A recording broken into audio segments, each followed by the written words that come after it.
Hello, everybody, and welcome to the ACTC Duo Invitational featuring Fortnite, where we're going to invite in, and we have invited in middle schoolers from the area here in near Greenville, South Carolina, in Anderson 1 and Anderson 2. Schools were invited here to check out the campus of ACTC, which has a fantastic campus, by the way. I've been able to jump in and check it out here this morning. We welcome all parents, all students here. If you're watching as well and interested within esports, this is all for y'all to be able to check it out. And right now here on campus, it looks fantastic. I mean, the classrooms, it looks like a great environment to learn. I'm excited to be here to see these students compete as well in a game that they know extremely well. You know, Fortnite is one of those titles that students really gravitate towards, so we'll be seeing exactly, how much skill they have in these games. They may be youngsters, but at the end of the day, we have a lot of students out there who, they've been playing this game for quite a while. Also, students tend to pick up on things super quickly, so they've had the luxury of being able to walk in here, check out what a high school environment is like, one of the more advanced ones that I've ever seen here at Anderson Career and Tech Center. So they're here live, and we've got our first couple of matches coming up in just a moment. So we'll go over the rosters, if you will, here. All four teams that are competing right now. So we'll have two matches currently going on, both from Bryn Middle School. Every single member in here, including the first one, which is Jax and Abel from Bryn Middle School. They'll be facing off with Asher and Lincoln. And then on the other side of things, we'll have Jackson and Devin facing off with Landon and Ian, all from Wren Middle School, who obviously has some keen involvement here at the esports level and looking to explore their options as they grow into that high school age limit as well, or age range here. So matching up soon. Let's go over the format here as far as what we're looking at format-wise. It'll be duos, of course, as we had mentioned, 2v2 situation. Just went over those teams in particular. We're also doing a first to 10 rounds within Rapid Realistics 2v2 Fortnite. So think of it like a box fight, essentially. So they're going to be in one area battling it out. So typically when you think about Fortnite when it launched back in 2017, it was Battle Royale only. There was really nothing else to the game. They've added so much to it, obviously with activations over the course of the many years that we've seen Fortnite in its existence. But this one's super cool. It's really quick fire as well. So if you get downed as a player, you get basically, you have to make sure that your team stays alive. Otherwise, the other team will win a round. It's first to 10, by the way, and single elimination as well. So pretty cutthroat, all things considered. So you have to be really sharp here, especially early in the morning, which I know isn't the natural response here. So it'll test some of the middle schoolers and see if they can dedicate themselves early and get off to a solid start here. So I believe we are actually launching our first lobby. So we'll go in here to the Jackson. Let's see. We've got our first matchup here on the screen. Will be the Jax and Abel team facing off with Asher and Lincoln. So just so we can kind of look through, we actually have two where their characters are about the same here. So we'll go here first to Jax. So Jax, again, when we're seeing this team in particular, so that is ACTC Esports 4 will be Jax, just so you follow along with us. In 5 will be Abel. And so luckily for us, they're able to have the same numbers are coordinated here accordingly. So 9 will be Asher, and 10 will be Lincoln here with their first battle as we start right now in a heated battle. Right now is Jax, but they're going to be downed here in the moment as 9, so that's Asher able to take advantage of that one and be able to jump into it as well. So the rules here too, you'll see the first victory going over to Asher and Lincoln for their first run. So off to that 1-0 start as it stands right now. And we'll continue to follow this one for just a moment when we'll switch over after this first round, or after the second round concludes. But you see them really start to battle in. When we talk about Asher and Lincoln, look at their building abilities, using structures that already exist to be able to kind of build up to where they want. Every player gets the same loadout, by the way. So right now they're rocking the rifle that's blue and the shotgun that is orange. The rest of it is just going to be healing properties here, so that way they can kind of get themselves up, whether it be shield, whether it be heals. That's what we're kind of eyeballing right now. First, looks like shields have been drained completely, but their health's still up from this Jack's side here, as you see them kind of scoping it out as it stands right now. Want to be able to take them from a medium range. You see them actually crack them quite a little bit there.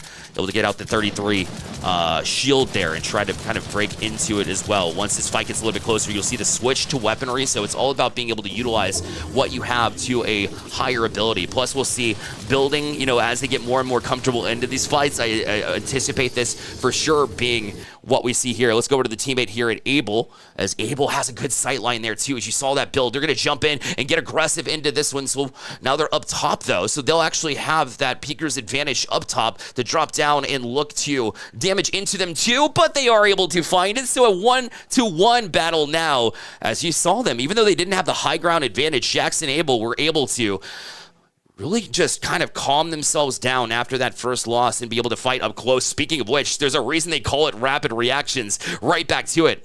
No time to breathe. You get your next loadout, which is going to be the same, and you continue into it too. High-level shotguns means that you want to kind of take closer exchange here, poke them from a distance, then be able to dive into them. And that's what we've seen so far. Looking to see if anybody's down yet. Yes, we do have Jackson down. So now it's going to be a jump in here, but low HP on this side as you see them jump into it, and it will be Asher and Lincoln to get the third one too. Let's go ahead and slow things down and transition into the next game, starting with the viewpoint of Jackson and Devin. So Jackson and Devin, and they'll be facing off with Landon and Ian. You see they get the win here, so we'll see what that makes it currently. That'll be a 2-to-1 advantage for them. And we'll continue on here with Jackson here, as they do have this high ground and looking to kind of allow their teammate to poke too. Devin's done a great job of that, but just trying to get that sight line too and be able to kind of build into it. They have their fort and they're staying put here as they see the challenge into it. You see them trying to box in as they get closer, and quick building is really the key here. You see them break through a lot of shield. They're getting close to being downed here, as they do throw up that wall very last second, so they've done a good job to at least be able to take this fight and doing a great job regardless of the low distance. So let's hop over now to the viewpoint of Ian, as Ian is getting a little bit aggressive here, looking to dive in to the action as well, trying to build and edit as they go along and break into things. Got the shotgun out, but it was their teammate as well with Asher able to get that win. So we're even here at 2. We'll watch one more round and potentially switch over to the other one here as they respawn instantly. So once again, that's what you like to see from these students. We know they're all talented. They love this game. And it really comes down to mentality at the end of the day. Because if you have talent, talent, it's which players can have that confidence, have that ability to be able to dive when they want to. Great job here from Lincoln. Or sorry, that is Ian, rather, as Ian was able to crack them from the distance. And you see that Storm as well that will start to really edge them in and force them into a spot. This is the exact right spot where you want to be, just outside of it. So that way when they're taking damage, you can jump in. You see them first knocked, and now a teammate will jump in to try to elaborate into it. And a great job on the way down to get that tag as well. That was an excellent job to track and get the knock as well, which will finish off the team and take it to a 3-2 advantage on this side of things. We're going to quickly go back to the other game here, as we will hop into the viewpoint of, we've got Jax here up top. As Jax now and his team currently down 4-1, so they're looking to maybe advance and find a win here. They do have this one in particular, but they're boxed out and they're getting pressured pretty hard here. Quick build, but you got to be careful whenever you edit there, as they will be downed here and unfortunately will be taken care of as well. So a 5-1 advantage, and this one might be ending a little bit early if they can't find a way to turn it around. And it obviously takes a lot of teamwork in addition to everything else. You know, we talked about individual skill ability, but being able to communicate, very important as well. These students have their communication lines within Discord, I believe.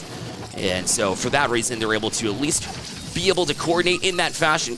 But you see one actually knocked here, so let's go to Devin's viewpoint now, as they did take care of business on one, looking to get their second one on the board too.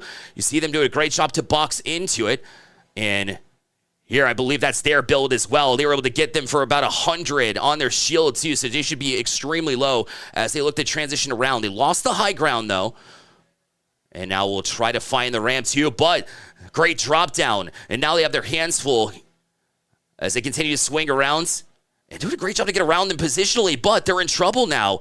Great job to build away too. And now you see them just kind of with this circling around. When you cycle like this, it's so hard to keep track of. So unless you can edit well, you won't be able to do it. But a great track as they fell down. So they actually did a great job to track them as they're dropping around. And they'll get their second on the board. So great job from them. We'll see if the comeback is imminent. In the meantime, we go back to a tie game on the other matchup. Again, this is the Jackson versus Devin scenario here. As we'll still hop into this viewpoint here. 4-3 now is Asher and Lincoln. They've got the advantage over Jackson Abel. We're looking at Lincoln currently and see if they can build onto this lead that they've established here too, both in the same area, electing to build with the metal build versus that brick build. And now they've got them boxed in as well. Nowhere you can go, because when you build that wall, that is yours, that is not theirs. And that's what they're able to catch them with. Drop down yet again, and another victory here for them to make it 5-3. So now it's up to this Jackson and Devin team to be able to figure it out here. That we look from the viewpoint of Devin now, as Devin has their hands full as well. They've been cracked a little bit. Shields pretty low. Now you want to pop the minis, but it's a matter of, do you have time to do this? It's such a quick transition into it. That would get you back to 50 if you're able to manage that. We've got AR pulled up. We'll go to their teammate right now and see, can Jackson find something? We saw them being able to locate their enemies. Still have this high ground too. Now as they look to penetrate into this box here, you see them knocked as they actually use their teammate as a distraction here. Got them down to 84, but they're going to be knocked here in the process. Unlucky situation. They still are able to pull that off though, as the teammate come across and they get to that 5-4 now, cutting the lead down to 1 as it stands right now.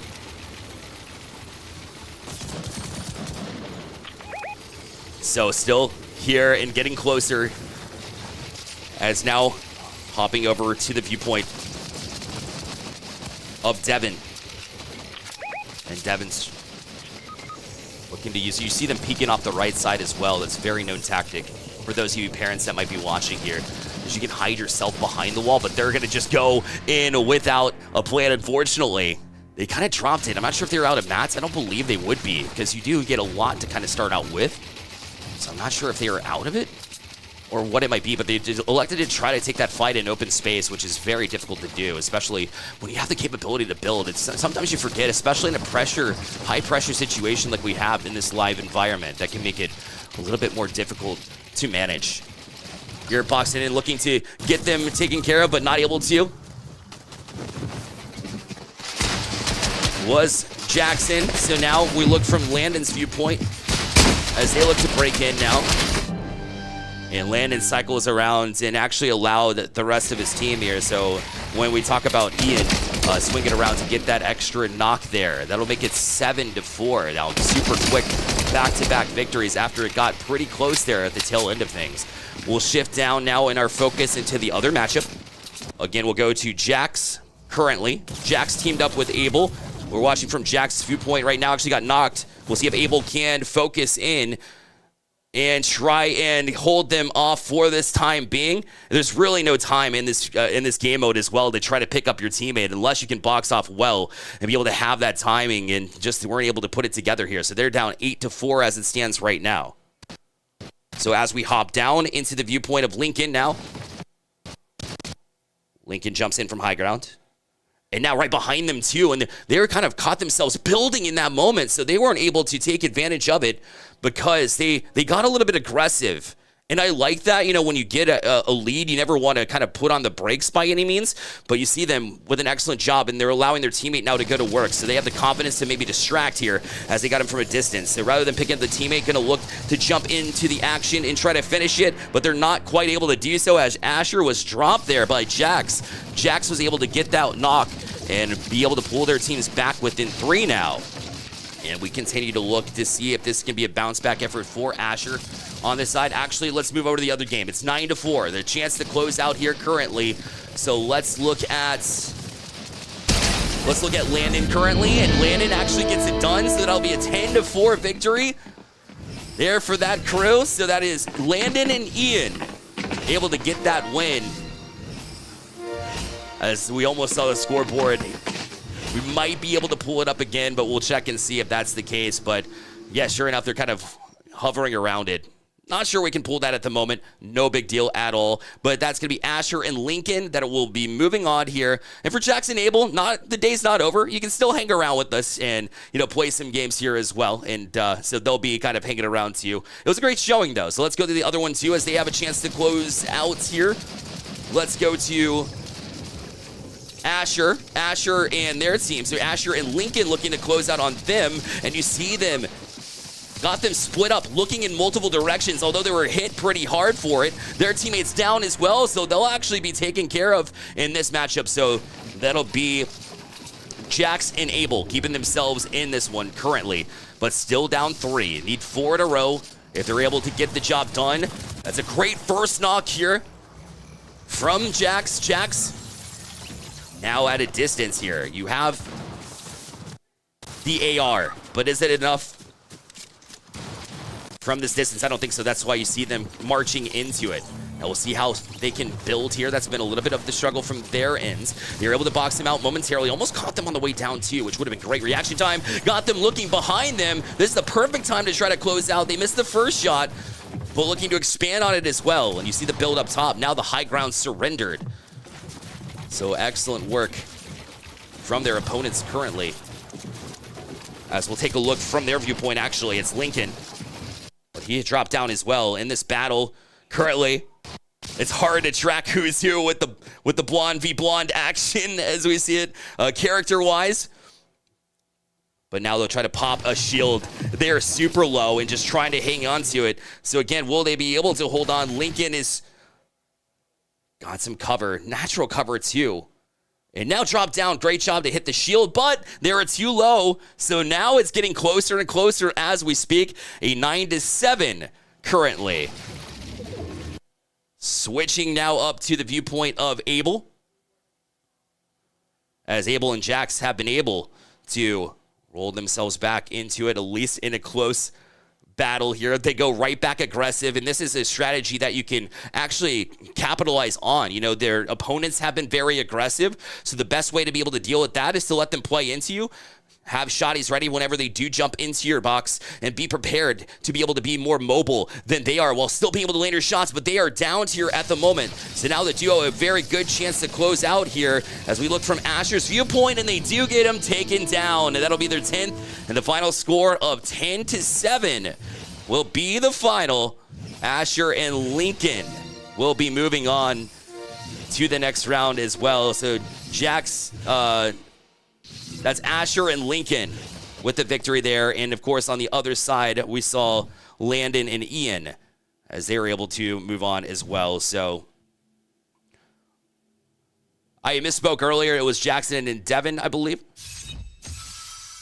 that were up top. So they were actually the ones that had been taken care of. So, but we had Asher and Lincoln able to move on to the next round. So we have our winners for the first 2 respectively.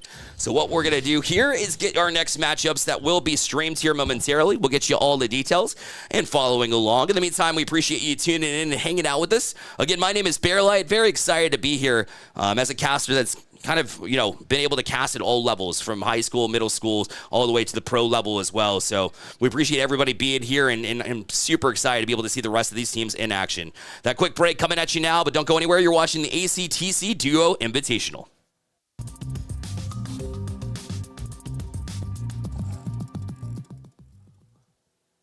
Welcome back, everybody. Excited to be here as we continue the first round action here from the ACTC Duo Invitational.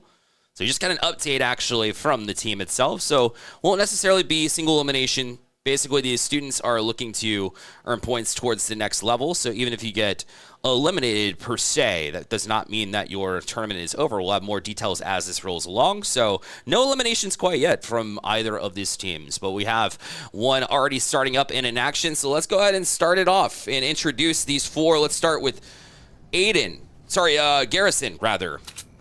Garrison from Ren will be teamed up with Colby. Colby on the side here with their teammate.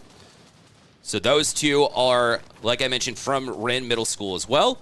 And then on the bottom, we have Caleb. Is going to be from Hunia Path Middle School. And their teammate also from Hunia Path Middle School, Ben, will be competing. So you see the skins that they have, of course, in this game mode. You just get the, your standard skins. Well, basically because of the account, that is. But you see the action already developing here. It's perfectly appropriately enough. We're kind of focusing on Ben there from Hunia, and they're able to get the first knock here in this lobby and gets the second one from the teammate as well. So they'll start off with that 1-0 lead. So now it'll be up to this Ren Middle School team to look to bounce back here as we have ourselves Garrison's viewpoint, using that natural cover from the tree to try to keep things where they stand. They're getting pressured in, but a great hit there. 128 on their shield. Great job to cycle around. When you think you're safe, you're not. Great job to break through the walls. And now they have the teammate downed as well, so now it's just that 1v1 battle. Knock one, and now that's what we'll be focused on currently. But you've got a tough angle there as well, as that one they weren't able to track down. It was Caleb down there, up top with that high viewpoint that was able to get the 1-0 lead for this team from Hunia currently. As we saw that, we saw that team number one, essentially, was able to get it done there. So team number one with the 2-0 lead now as far as games played. So let's take a viewpoint. We're still here with Caleb, currently as it stands. I'll go to the teammate here, Ben, with similar skins, just so it's as confusing as possible. But we'll talk it through it in the meantime. Look, they got pressure on these far walls as they break through it. You see the shields go down there as well, so great pressure from this distance. But now they're catching some of their own. Good peek around the wall, but when their wall went down, they weren't able to pull it back up. Does not matter. They still get the knock, and now they're just trying to dive into this one. Risky move here without any building currently, and now the stairs go up and try to find a position. It was a great time to be able to do that too. The wall was able to shield a little bit of that damage. They have not taken any currently as it stands. Great edit there, and able to drop it down and get that one too. A quick 3-0 lead currently as it stands. Meanwhile, up top, it is already 5-0 from my understanding. So let's go ahead and talk about these players as it stands right now. The team with the lead currently, we're looking at Jace here from Hunia, and then their teammate Jaden as well, which they just got their 6th victory, by the way. So they are cooking right now. Looking for a comeback here is Aiden from Ren Middle School, and their teammate CJ on the other side. He's actually a part of multiple teams here today based on the needs of others, but they will be dropped here in this environment. So now it'll be up to their teammate to see if they can't bounce back here. We're looking at Aiden as it stands right now. Aiden not able to do it. They are taken down once more. And we'll feature this one until its completion because the other one will still be going on in the meantime. So we're following again. It's Aiden and CJ down in this one. Zayden and Jace have been doing pretty well here. We'll see if they can get it done. They're in a 1v2 situation now. Actually, 1v1. This is Jace looking to get it done, and they do. Fantastic job from the team to continue to find ways to get it done. It has been relatively close, all things considered, but you see them go right back to work, and maybe getting a little bit frustrated are the other team, CJ and Aiden currently, because you saw them try to dive back into it, but they just had the more advantageous viewpoint. So we'll go over to the teammate here in Zayden. Zayden's looking to pressure in, also has some support from the teammates, but they have the off angle once more. Again, able to find it, and now 9-10. Let's go ahead and check out Aiden now and see if they can't find a way to find a victory. They've been doing a great job. They have a couple of knocks as it stands right now. And so will they be able to get the second one and finally get on the board? Or will it be the clean sweep instead? You see them, the structures, I love how they're actually targeting that lower staircase because that will actually make the entirety of everything else collapse. When you're building in Fortnite, it's all about being able to keep that same structure and be able to break into it, but it's not enough. So we have a victory already from those teams. Great job from Zayden and Jace to get the job done.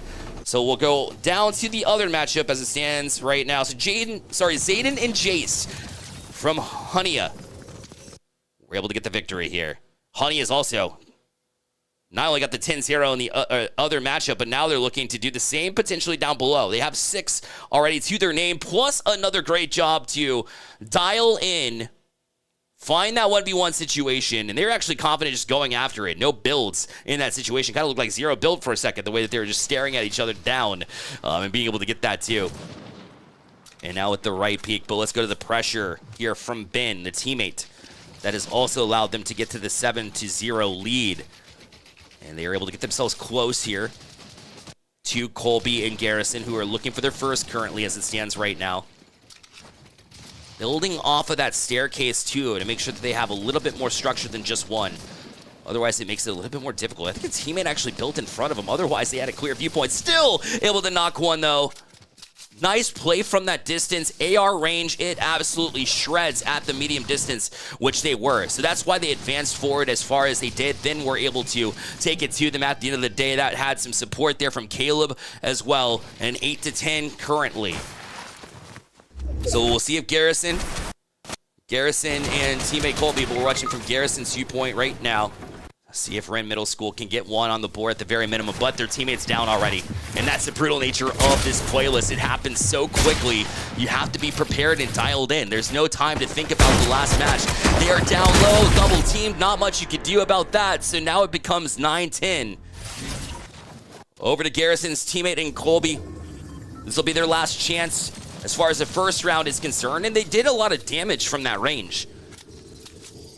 But they are healing up on the other side of it. You can see Ben popped one of their minis, realizing that they don't have a ton of time, so they didn't want to do too much. But look at the Storm. It does 10 damage per, which is a lot more than you find in Battle Royale. And so that makes it more difficult here. You want to be able to play within the edges themselves. They do close in as time goes on, and you're on a timer at the end of the day. But the builds there, still able to break into it. It's not just about targeting the wall, it's also targeting the individual behind it to get that multiple viewpoints. So we've moved over here to Caleb, and Caleb has their chance, knocks one, but they had support the other way. Got him looking both ways, does not matter. And Hania came to play, showed up, because Caleb and Ben will join their schoolmates in Zayden and Jace to close off that round of matches here in round number 1. And they'll get the victories. But like we mentioned, Aiden's got another chance. Garrison and Colby have another chance. And CJ has plenty of chances as they're on multiple teams here today. So they'll be able to run things over the course of the day. And we'll keep you up to date as far as what matchups we have on the horizon. But for now, again, we'll take a quick break as we load up the next round of matches. Believe we might actually still be in round number 1. I don't think we've seen everybody quite yet. We'll get you that information and more here at the ACTC Duo Invitational. Don't go anywhere.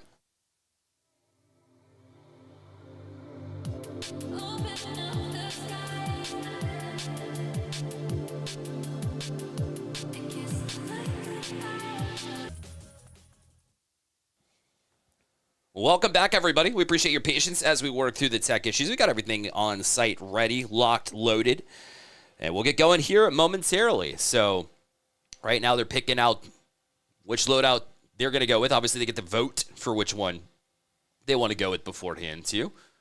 And this all for seeding. Remember, this is the last match here. I don't know if I actually mentioned that before the break, but it is the last match of the seeding side of things. So the first round, you get your first match in. Obviously, we don't want to have teams eliminated too soon, so we've switched and shifted over to the seeding portion of things.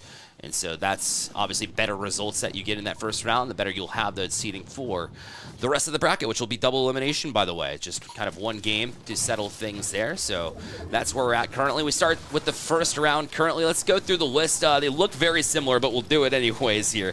Jaxiel going to be here on this viewpoint as it stands right now. Up to the top right, we've got Skylar. Skylar switched over. Obviously same skin, but a higher ground, at least currently, in this situation. So let's see if they get things going. Meanwhile, we've seen CJ last time, but CJ also going to be rocking that same skin for the other side. Actually gets knocked, so it'll be up to their teammate, who will introduce now, Josh. Josh is the second member of this team as well. Team number 8, by the way, if you're following the brackets, which if you need a copy of that, well, we'll let you know. We'll trust us to be able to track that one. But the first one on the board, Jaxiel and Skylar, we saw them warming up a lot, and they looked really sharp as well. One thing in esports as well that you have to consider is sometimes there's going to be tech issues. So the ones that are warming up and getting solutions rolling and then being able to kind of remove that from their minds, certainly a strong aspect of a particular team. And we'll see if they can continue in that same vein as far as being focused throughout. So right now we're currently looking through the viewpoint of Josh, who's going to pop some shields. So we'll go over to teammate CJ, who we've seen before, currently representing multiple teams. But they're going to be in a difficult position here. One player got knocked here. So we'll go up to Skylar, as it was Jaxiel. As they're knocked, they're making adjustments, by the way, but the teammate left in a 1v2 situation, so they're going to have their hands full for sure, plus fighting the Storm. That's an additional thing that they have to consider here, too. They pop back down right behind, not able to get that first touch as well, as they're going to be dove in on. Basically jumped in, able to swing around though. They're still fighting that Storm 1-2 and not able to get the rest taken care of. So that is going to be CJ and Josh evening things up 1-1. As Jaxiel, it felt like Jaxiel got a little bit aggressive last time early. And maybe it was a settings issue because we saw them kind of switching things up. So we'll see if they can get back into their groove of things, so to speak. They're going to be healing up, and in the meantime, you see pressure given here by their teammates in Skylar, who we're watching right now. Skylar is going to be rolling in, does switch to the shotty. Great job to go headshot as well, so that's going to cause a whole lot of damage. Go ahead and Thirst, get rid of the teammate. That way you're not worried about them being picked up. And now you've got one left here on the horizon. They do a good job to build up before they can get to them, too. You also get a bit of a breather, but now you go right back into it, too. You don't want to be caught building too much, but they are going to be following them, showing their skills here from a boxing standpoint, as they've set up a majority of this base, so they're able to edit versus their teammate as well. So they actually get some help from Jaxiel this time around, and they will get that one for now a 2-1 scenario for Jaxiel and Skylar currently with the lead. We're watching from the viewpoint of Jaxiel for this round in particular. And we'll kind of go round by round, player by player, since we have the luxury of being able to do so. As they just missed that shot, but then swing down again, another miss, but they're going to crack that shield. And they do have the capabilities of being able to build around this one too. You see that just a little peek, that pixel is all that you need. You get one, but you don't want to be caught dancing because you've got a teammate that you've got to be looking out for as well. The edit for the door to be able to swing through it. Not sure if that was the adjustment they were looking for, but they had a little bit of support as well. So Jaxiel and Skylar working one after another to get to the 3-1 lead. So now trying for an attempt to be able to turn this one around. We'll look from the viewpoint of CJ this time. As CJ, again, similar skin, but this is part of the CJ and Josh combination. Team number 8 is who we're following right now. They're able to get one on the board, but they're having trouble. They've got the Storm, which ticks down 10 per every time you're caught into it, and just nothing you can do at this point. Over their teammate Josh to see if they can't hold on to things, but they're in open space right now, so this will make it even more difficult. But they do knock one. That was a fantastic job to be able to get past that wall number 1 and be able to edit it. And so maybe using them as bait. The swing up top. Great job to pull it into it. They get the first hit. So that's going to give them an advantage here in close range battles. They've looked really sharp. Now they have jobs not finished, plus the Storm ticking down. They're down to 57 health currently. So it'll be difficult to go up against it because you've got half shield and 100% currently for Skylar. Here as Skylar certainly had that advantage, and not much you can do, especially when you've already, either utilized your shield or not able to use it, and that's where we found ourselves in that situation, in a difficult one for sure, as now it remains 4-1 currently. We'll stick on to Josh here, as we saw a grand early start. That was a great job to track them down as they built up to it. They had not walled off the front side, the front-facing wall, and that allowed them to cause a little bit of damage. So a great start here from Josh, but their shields have been drained ever since. Plus, they got the short-range problems and issues courtesy of Jaxiel and Skylar right now. Looking at Jaxiel, as Jaxiel will collapse onto the remaining member of this crew and does a great job to finish them off as well. So that will be a 5-1 advantage now, courtesy of Jaxiel. Let's go over to Skylar now and follow. As this Jaxiel and Skylar crew saw them warming up like we mentioned, and they looked really sharp, ready to go. You can tell by their building skills alone that they definitely practice it. And there's different ways for those of you who might be watching that are less familiar where you can edit these walls and make it into something completely different to give you a peeker's advantage. And we've seen that many times. Plus, they have their hands full, though. They have a couple. We're able to manage to get away, still utilizing the box. And now with that staircase, able to pop shields momentarily. And now you're just kind of playing a waiting game here at this point in time. But because you're trying to box into it, too, you allow your opponents to be able to shield up. So that kind of gives you lackluster one, but great job to edit down and get that first pop before adjusting this one too. Had all the walls, but they will fall. So even with that ability to be able to edit their wall, still not able to find that victory. So credit to Josh and CJ for being able to get the job done this time around. And now it makes it a 5-2 game instead. As now we're watching Josh from the Josh and CJ team. Josh actually from Honeypath Middle School. Made the trip here. Excited to be here, as did everybody else. But Josh featuring CJ as a teammate who we saw a little bit earlier too, but they're going to be falling. So now it's up to CJ in a 1v2 situation, and they're already down low, about 57 health HP versus the 25 shield that they have on. So they have a little bit of room to work with. They did a great job to track one as they're trying to roll away. And now able to heal up for that reason as well. So you get the knock, and then that's going to put you in a grand spot here. You get that health shield back, but it's going to be taken away instantly as they're back down to 86. Pop in small shields to get back to 50, and now we have a one-on-one battle. The other viewpoint, by the way, up top, Jaxiel. This is the 1v1 battle that we're on. Jaxiel versus CJ. We're looking at Jaxiel right now.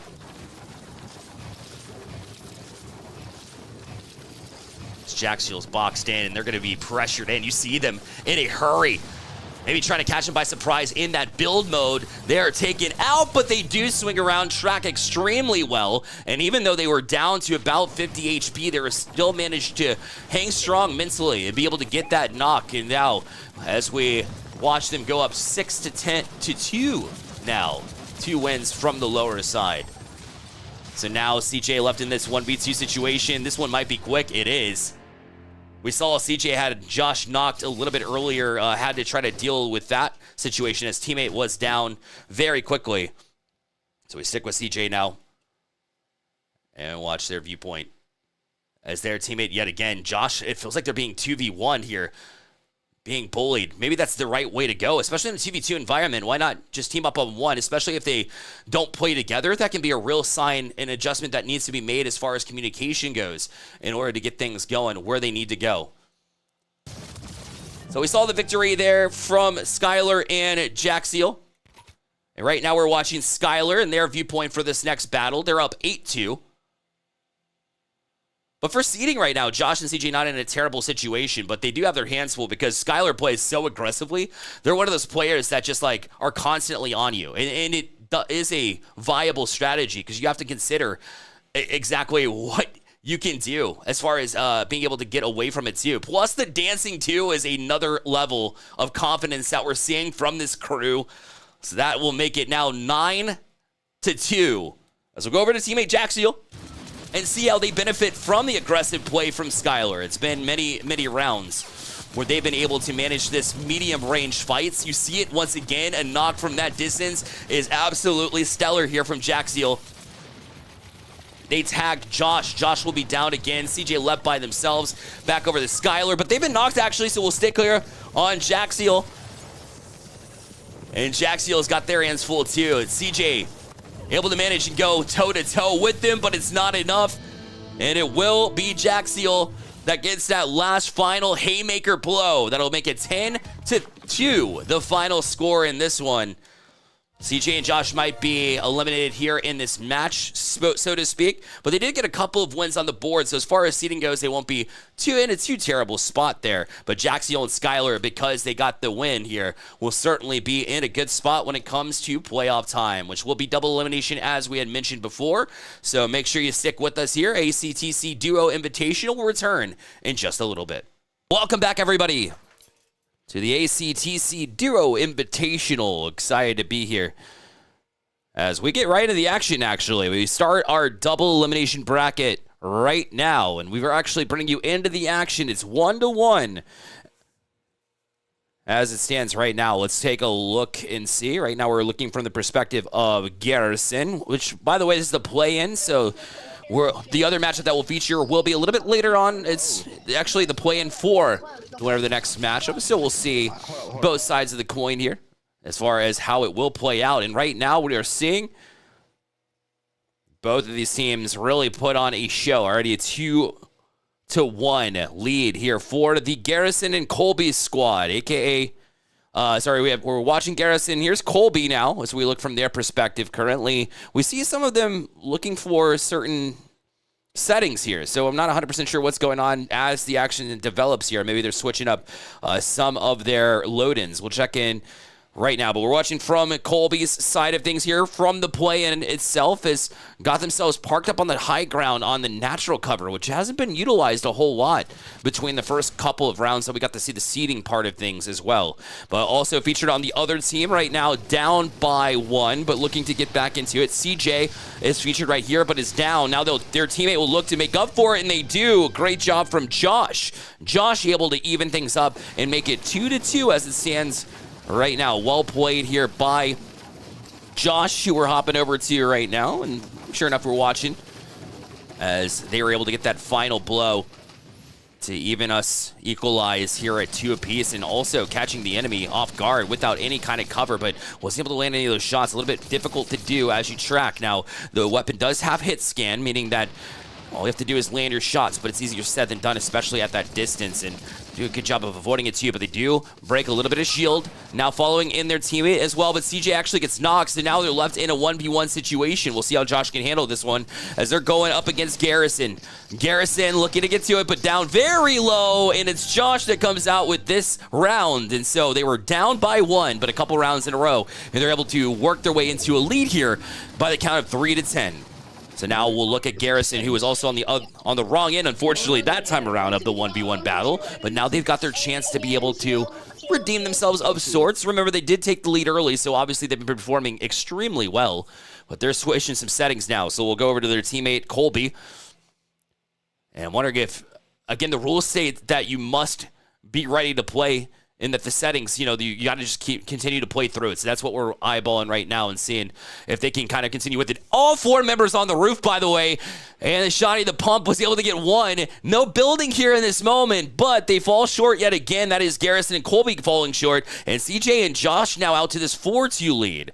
So let's feature CJ now, who's on a couple of teams, so double the games, has to stay sharp throughout, stay focused throughout a little bit more so. You saw them crack it. Now they're the teammate that's here in this 1v1 battle. They do get it done yet again. I know he switched over late, but that's Josh with the final blow 3 times in a row. Well played right now by Josh as they built their own story here. Josh playing with CJ, which is not a member of their school, so that's also an interesting factor, too, and they're just popping off here at this point in time. Well played yet again by Josh. That's 4 times in a row that they've gotten this out to a 6-2 lead. We'll see if Garrison can recover with their teammate Colby right now, watching from Garrison's point of view.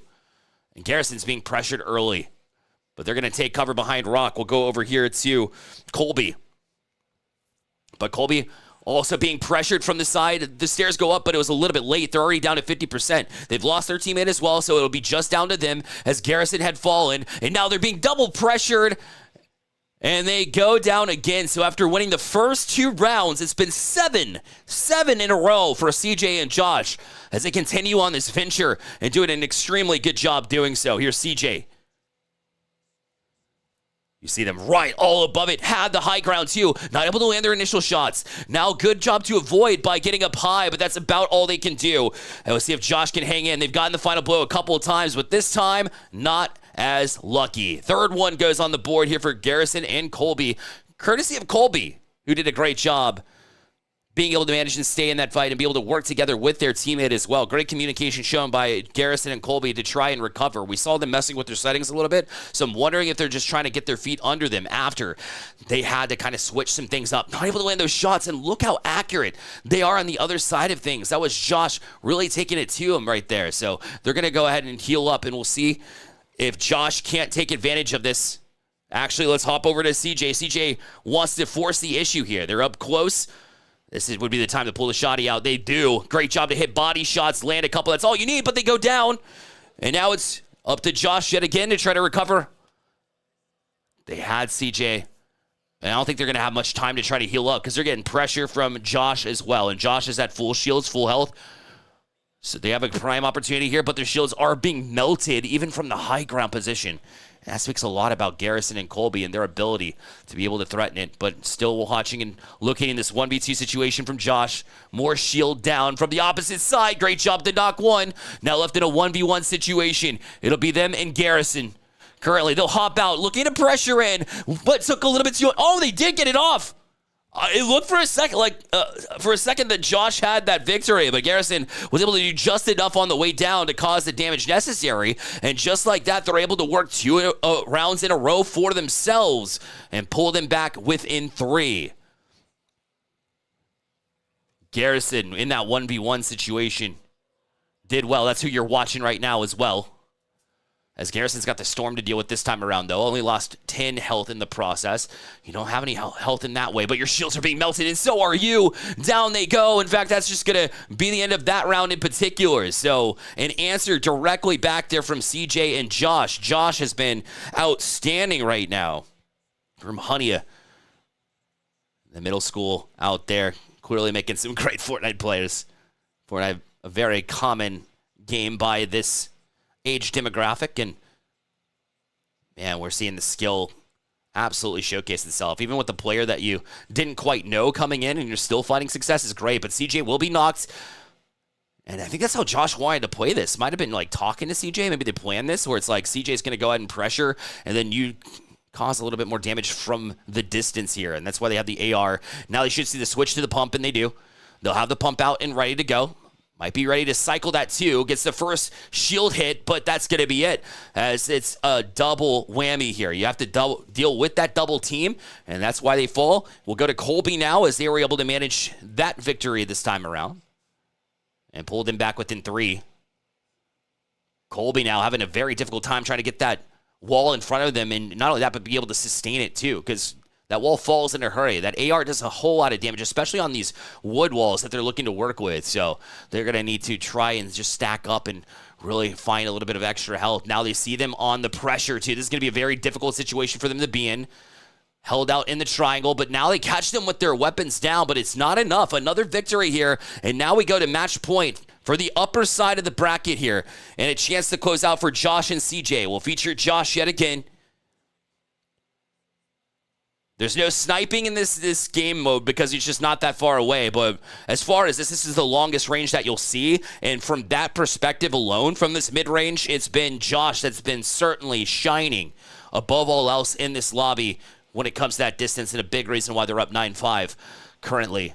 Looking to press in, but their shields relatively low. They traded blows both ways too, so Colby is pretty low themselves. We'll see if now Garrison can find a good look here. We're watching from Garrison's point of view from the opposite end of this map, as it was a bit of a standstill here too. They're a bit nervous and timid to be able to go in, but you got to be able to get it. One knocked already. Plus they're having trouble with this 1v1 battle. Down they'll go. It'll be 10. So that'll be a victory for CJ and Josh, as they will stay on the upper side and send Garrison and Colby to the lower side currently.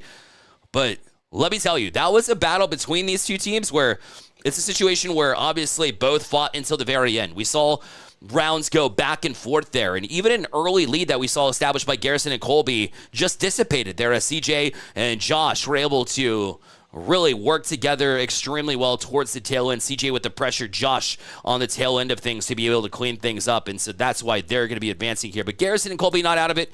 They will be on the lower side, as we have the other matchup going on right now. It is actually 8-10. Let's switch over there real fast, as we've got Asher and Lincoln down, as they are defeated there to make it 0-9. So they've got a comeback effort on their hands. Let's feature Landon right now here on the lower side, as that should collapse the entire building. It does. Well played there, and just melting into it. Somehow didn't get the knock originally, but will get that knock.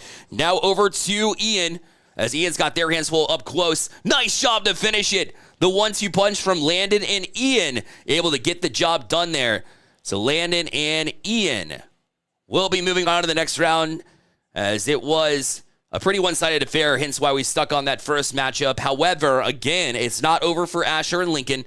They'll have their chance on the lower side bracket, and sometimes you just run into a pair, a duo that's extremely strong. Nothing they could really handle at that point in time. Landon and Ian were looking like they were thriving here. And Asher and Lincoln, we will feature them a little bit later, so we maybe didn't catch a lot of them on stream this time around, but they'll be featured certainly in future ones as well. We're going to take that quick break now as we load up the next set of matches and don't go anywhere. Again, you're watching the ACTC Duo Invitational. Welcome back to the ACTC Duo Invitational featuring Fortnite. It's been an awesome day already, and we got more round one action here.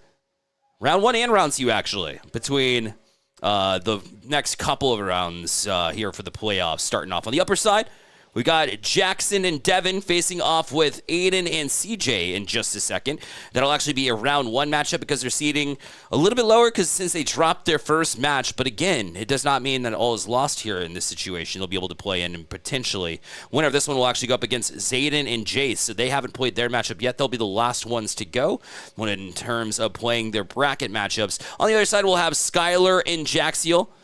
And they'll be facing off with Abel and Jax. They're currently advanced to round two because of their wins earlier. Skylar and Jaxiel with the win earlier. I believe Abel and Jax, if I'm not mistaken, I believe they actually had dropped their first game.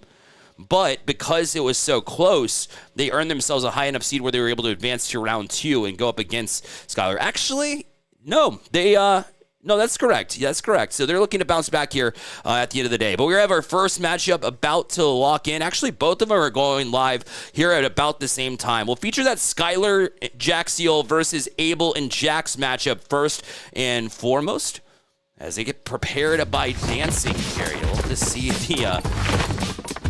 the fun they're having pre-lobby, all right? While they're selecting their weapons, you'll love to see it. We're looking for this viewpoint of Skylar, and they're like they mentioned, their teammates Jaxiel looked really strong in their first matchup, but they're going up against two, and Abel first and foremost, and then their teammate Jax, who I appreciate their patience. I think I called him Jackson in the first one. This is Jax, and we do have a Jackson, but I was told it's very different. So we'll look at Jax here in the first round, as they might be playing off of Abel currently. Abel is trying to stay put, but Jax did a great job to catch them on the way down, too. And look at that drop down as well for the first knockdown.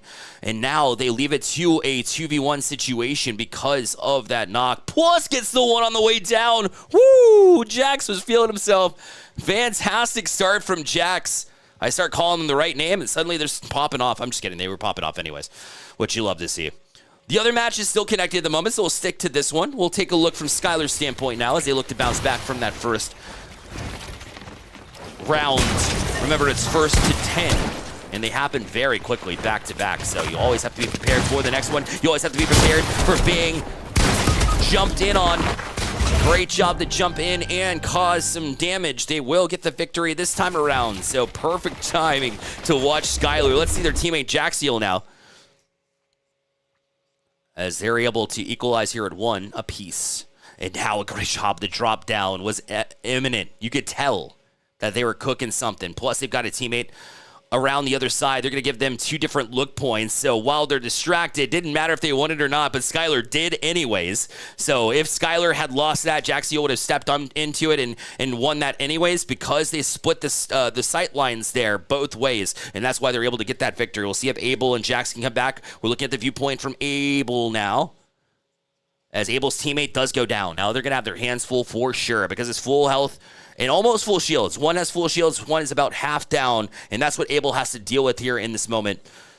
So tough situation for them for sure, and they're going to be caught by surprise. It's very tough trying to track 2 individuals, especially when they split up, as we saw actually a taste of their own medicine from the last round. So it's been tough for them in that way, as Skylar and Jaxiel has made it very difficult here. We'll remain on Abel for now, as they do have the viewpoints and able to crack them with... That's 100+ shield damage, so they're down, but their teammate is as well. Jax will fall. So after Jax had that pop-off round, unfortunately, it has gone a little bit south. You're dealing with the storm in addition to that, and down they go again. Skylar and Jaxiel have been really strong right now.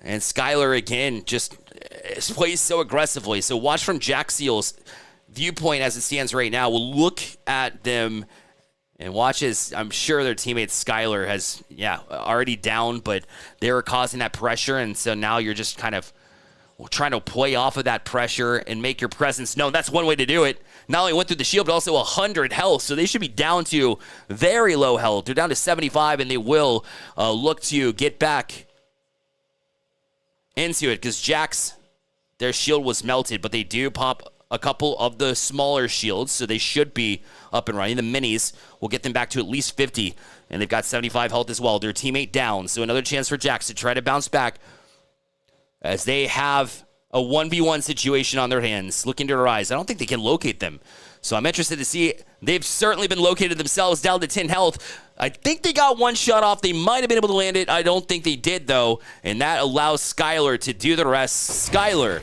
will win that round here for Skylar and Jaxiel, and now put themselves up by the count of 5-1. And oh man, Jaxiel's already gotten to work as far as being able to cause all sorts of damage. We'll check out Jaxiel as they did pop the first little bit, and now they're also gaining some mats, so that way they can build a little bit further. And right when we switched from Skylar, Skylar was able to get it done. So Skylar will make it 6-1 here in this match. We got the other one locked and loaded here, so let's go to it. It's 4-0 as it stands right now. Let's introduce him. Devin here is who we're watching. As Devin's going to break a shield here, we'll go over to teammate Jackson now. This is Jackson, not to be confused with the Jax and the Jaxiel on the other side, but this is Jackson, the teammate of Devin. Down on the other side, we've got Aiden. Aiden's got their hands full for sure, as they're going to be downed. It'll be up to their teammate CJ, who we've seen on a couple of different teams. Actually, Nox 1, by the way, and has their ability to be able to get more damage on the other team too. Built very well, but the mats and work in the storm on the backside of that circular. So it will be this 1v1 situation. Since they did not build these, they weren't able to edit it, but it doesn't matter. Great job to look around it, peek upwards, and get that elimination, and that'll be the first one on the board. We switched over just in time to be able to catch that one in their first victory here, as it is now 4-1. Remain here, though. Good sight line here from Devin. Devin and the rest of the team, Jackson, quick turnaround there, too. So, man, that was a quick 1-2 punch. There's Jackson and Devin now up 5-1. They will knock yet another one, and they're going to wall up. Their teammates now applying pressure here. It's Jackson after Devin had knocked the first. Looking to help out a teammate from a range as well to give them a little bit more shield. That's where communication definitely comes in handy, but they're going to be pressured as well. Their shield basically down. Looking to just take care of the teammate. That way there's one less thing that you got to worry about. Trying to catch their attention, though. I like that play. It's actually a distraction game. Oh, man. They went through their shield, but their shield is also melted. Great 1v1 battle, and they get the job done. I'm not sure. It might have been a 2v1 battle. It looked like Devin was able to take care of business there, then make it 6-1. Let's go back to the other match now. As we start with Skylar, we see them melting one, so they'll be down to a one-on-one situation, it looks like. No, it's actually 2v1. So Skylar still got Jaxiel as well. And Jaxiel's dealing with a whole lot here. Was tree high, legit tree high. But it is Skylar to finish the job. We'll go back to Skylar's viewpoint and watch their run here as they have the chance to close out here at a 9-1 count currently. And look at them. That distance shot was filthy. Well done. Plus, the other teammate down as well. So let's go to their teammate now who's in the action. That's Skylar, or sorry, we're already on Skylar. Skylar's just digging into them. Got some help from Jaxiel, who now we'll go back to as well. And Jaxiel's looking to finish the job, and they do, as they finish it 10-1, the final of that match. So Jaxiel and Skylar will advance and stay on the top side. Meanwhile, we've got Devin and Jackson who are looking. Devin's down, we'll go to Jackson. And now it's a 1v2 situation, plus a whole lot of health and shields. But they're fighting the storm as well. That's their only perk. Unfortunately, they was not enough to try to fight everything all at the same time. You had two enemies, plus the storm as well. Did not make it easy. And so Devin and Jackson now surrender one, but they're still up 7-2. And still looking to pressure too. I mean, this is such a tough place to be. But CJ had a great viewpoint there. Even from when they were trying to peek above, you left yourself open, and CJ was able to take advantage of it. Still looking in that same spot, but unable to locate him. We'll see if teammate Aiden has better luck as far as what they're able to find. And they did crack them a little bit, it looked like. But still trying to find him. 80. Nicely done with a headshot that far away. And that puts their HP extremely low. I'm not sure if they have the opportunity to be able to heal. It looks like they will. Let's go to Jackson. As Jackson helped out Devin there to be able to pull up a little bit of that health. Got their teammate back up to 70. They've got 50 shield of their own, but their teammate's being pressured yet again. They have the high ground, but they haven't been able to take advantage of it. Down to 7 shield now, but they've got 100 still in the pocket. As this has been a long, extended battle. I think one of the longer rounds that we've seen over the course of the day right now. Still looking from Jackson's viewpoint. They're going to heal up. Let's check out what Devin's looking at. Still up high, trying to get that peek and has a good look here. As shields go down, that's pressuring Aiden. Aiden needs to bury themselves again. They've had to heal up multitude of different times, and they might have to do it more so, but they have been knocked. Aiden has been able to take care of it, but now CJ in on it. And yet Devin and Jackson were able to get the job done this time around. Devin and Jackson now up to an 8-2 scoreline. That developed so quickly, somehow able to get it done. We're watching from Devin's viewpoint. Very, very similar to what Jackson's looking at, too. These two have a game plan, and it is all about high ground, and rightfully so. That is definitely the way to play. But the pressure is going to come here from Jackson. Jackson got their hands full, though. It's going to be a 1v2. They dove right into it. They should be getting some support from the mid-range, too, but they will drop. So now it'll be left to Devin here in this moment. And I think they were trying to get him, but the walls that had been put up by Aiden and CJ were enough to be able to not allow that to happen. They should be able to get the revive up here. We'll see. It's a 10-second revive, so I don't know if they have time. They had the metal wall up. It's going to be close. No. Still got 2 seconds as they continue to build and switch between that revive. They get their teammate up. But now they'll still be low health, and they're still being pressured in regardless. As now they swing around, but they're going to be knocked left to just Jackson here at this point in time. They're not able to do it. Aiden and CJ continue to keep themselves alive, give themselves a shot here. Now they'll be down 8-3 in this moment. Still a long way to go, but that was steps in the right direction for sure. As we'll go CJ's point of view. Able to avoid the storm. They got that decent amount of cover, but they're also dealing with the metal structures that we've seen over and over again. That's been the play here for Devin and Jackson. And if you don't pressure those metal walls early, they do have a whole lot of health that you have to try to melt through. Instead of 5 shots, it takes about 8 or 9 before you can get through those metal walls. And that's if you shoot them in the right place, by the way. But they're going to be turned all the way around. CJ, oh, you can't be outside in the storm either. What? Had basically no health whatsoever. And yet still fighting off the storm, making sure that you are outside of the storm to keep yourself alive, because he had 2 HP and still able to get and secure that kill. That was Jackson. Well done, Jackson, to be able to get that kill. And now a 9-3 situation between these two. Devin laying on the pressure right now. And that's who you're watching, is Devin from that distance, but being pressured, going to have to back off. Let's take a look at the other team. Aiden from this side. Want to be able to keep themselves alive in the upper side of the bracket. Remember, the team that loses here will not be eliminated. They'll still have an extra chance. And despite how one side of the score may appear, this has been a great back-and-forth battle. But can they continue it? CJ gets downed. Now their teammate in a whole bunch of trouble. They cannot break out of it. And Jackson and Devin, fantastic job. They were a highlight reel, plus they were able to get the job done. Even though the answer was there from Aiden and CJ, it just was not quite enough to be able to get that victory. So, man, oh man, great first rounds here. There's only one team that hasn't played in the first rounds, but it'll be Devin and Jackson had to advance first before we got that matchup, I believe. No, it was the other side, actually. So it was... No, that's right. Jackson and Devin able to advance after beating Aiden and CJ. So they'll be the top side. They'll be going up against Zayden and Jason. So that will be one of the matchups that we feature here in just a moment. We're going to take that quick break for you as we wrap up the round 1 matchups in the upper side. After this, don't go anywhere. Welcome back, everybody. I didn't say it was going to be a short break, but let me tell you, it was a short break. We got our next matchup featured as they will begin round one momentarily. I think they're still setting up, though, so it'll give us time to hang out and relax, and we can kind of talk you through the bracket. We don't have a bracket graphic per se, but we will walk you through it here currently. So first round matchups, just to kind of regroup here. Josh and CJ were able to advance on the upper side with a 10-5 victory over Colby and Garrison. We're about to see them in their lower side matchup here in just a moment. Ian and Landon were able to take a victory over Asher and Lincoln by the count of 10-0, so they'll be on the upper side semifinals.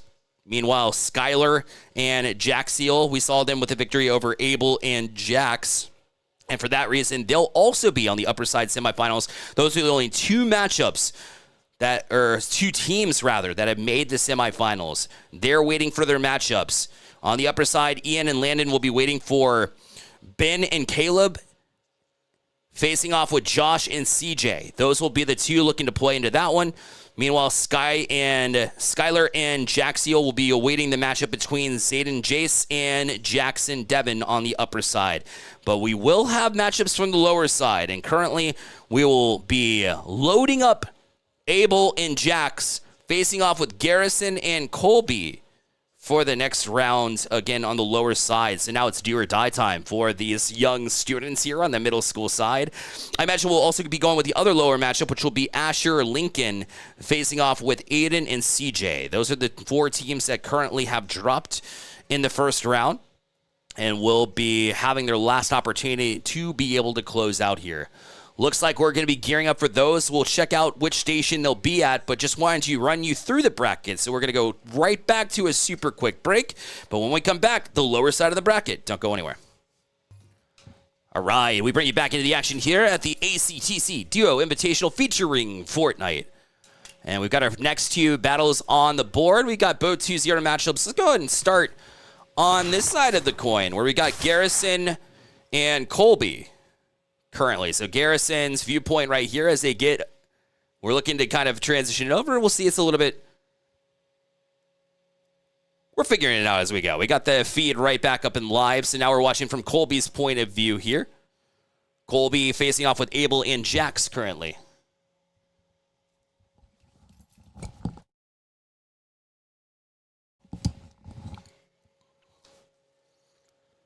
So they are going to be facing off, as we mentioned, Abel and Jax. So let's take a look at Abel now for this round. Currently down 3-0. They see their teammate being pressured. A great job to recognize that and be able to turn when they were being pressured. But they're also going to have to go to this 2v1 situation. They actually knock their teammate, but not able to get enough on them. So Garrison and Colby continue to run here as they're up to a 4-0 lead currently. Being pressured now and in a difficult situation, but handling it well is Colby. Here is Colby's POV. Trying to track down. Now they have them in sightline at the very least.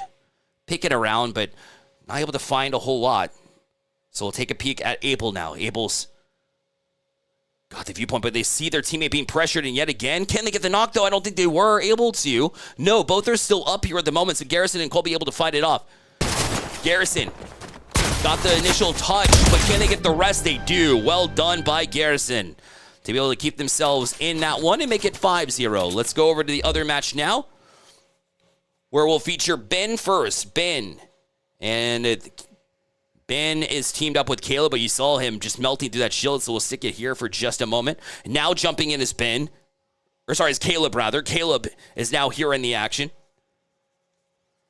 But can Caleb pull it down? They do in time. Plenty of time. And Caleb able to finish off that round as well. And a 5-0 victory. 5-0 lead here for Ben and Caleb. So Josh and CJ looking for their first round win. See if they can't get it done. Josh was really strong in the mid-range game, whereas CJ over here on this viewpoint was doing a great job to being able to pressure, but they're still at that distance, so they're going to have to bail out and look for another go. Great knock here from Josh. Josh has gotten the first one, but very low here. 3 HP, need a way out of the storm. Can they get out? I don't think they can. They did manage to get out momentarily, but they'll be knocked by the storm, and that's how they fall. Unfortunate situation for Josh and CJ. As Josh, I mean, they did everything they can to keep themselves relevant, but just weren't able to in that moment. But you got to put it out of your minds. It feels bad whenever you're finding situations where you're doing a strong job of keeping yourself alive, but then not able to at the end of the day. When it all falls a little bit short, it makes it difficult. Here's CJ yet again. And you got to be wondering if maybe fatigue is hitting CJ too. They were dealing with two different teams as well. 7-0 mark. Let's go to the other matchup here. Right now from the viewpoint of Garrison. Remember, Garrison's teamed up with Colby. Garrison's got sights on him, but didn't want to pull the trigger. I think they may have thought that they're hidden.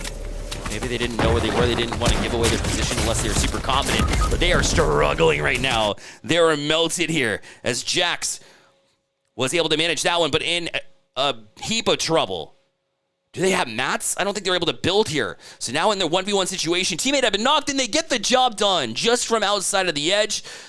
And they're able to get their first round victory in that one. That was well done as Jax and Abel work together. Here's Abel's viewpoint now. Getting the first round win on the board. They dropped 6 straight. But we saw earlier in this tournament teams that were down and found a way around it. Especially, like we mentioned, you got to be able to pressure those metal shields, or sorry, those metal builds early if you want to be able to play into it. Otherwise, that structure becomes incredibly difficult to break through. But right now, just trying to maybe waited a little bit too long was Abel on those moments. So Jax will have to look to bail him out. As they have been knocked, and that is a tough position to be in, I'll tell you that. Now it'll be 7-1. Let's switch over to the other one here as it just became 9-0. So we'll go over because it is now match point here for these two. This is an upper side matchup that we're watching right now. We're watching from the viewpoint of Ben, who does pressure in extremely well. Now Caleb is going to go in as well. So while you're getting that pepper from a distance, now it's going to be Caleb looking to press in and force the issue, but they did not see that it was Josh here from the other team that was able to swing around and get the knock, but it will fall short regardless. Josh and CJ have been knocked to the lower side, and Ben and Caleb will be able to walk away with that victory. Back over to the other matchup here as we got Garrison up high and looking around, just trying to locate where they might be. Now pressuring in. You see Jax taking the risk here. Logging in, but they will be dropped here. So now it's Abel.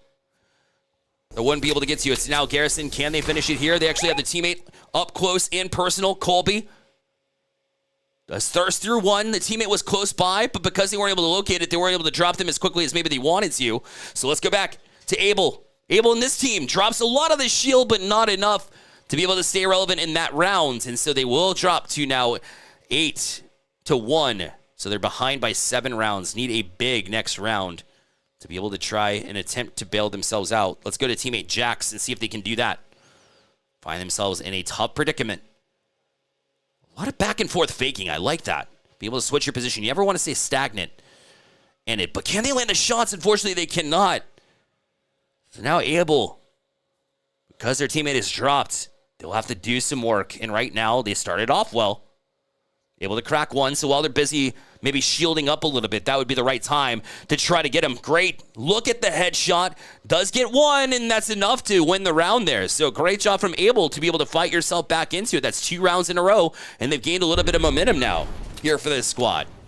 Now it's up to Garrison and teammate Colby to be able to try to find a way to respond.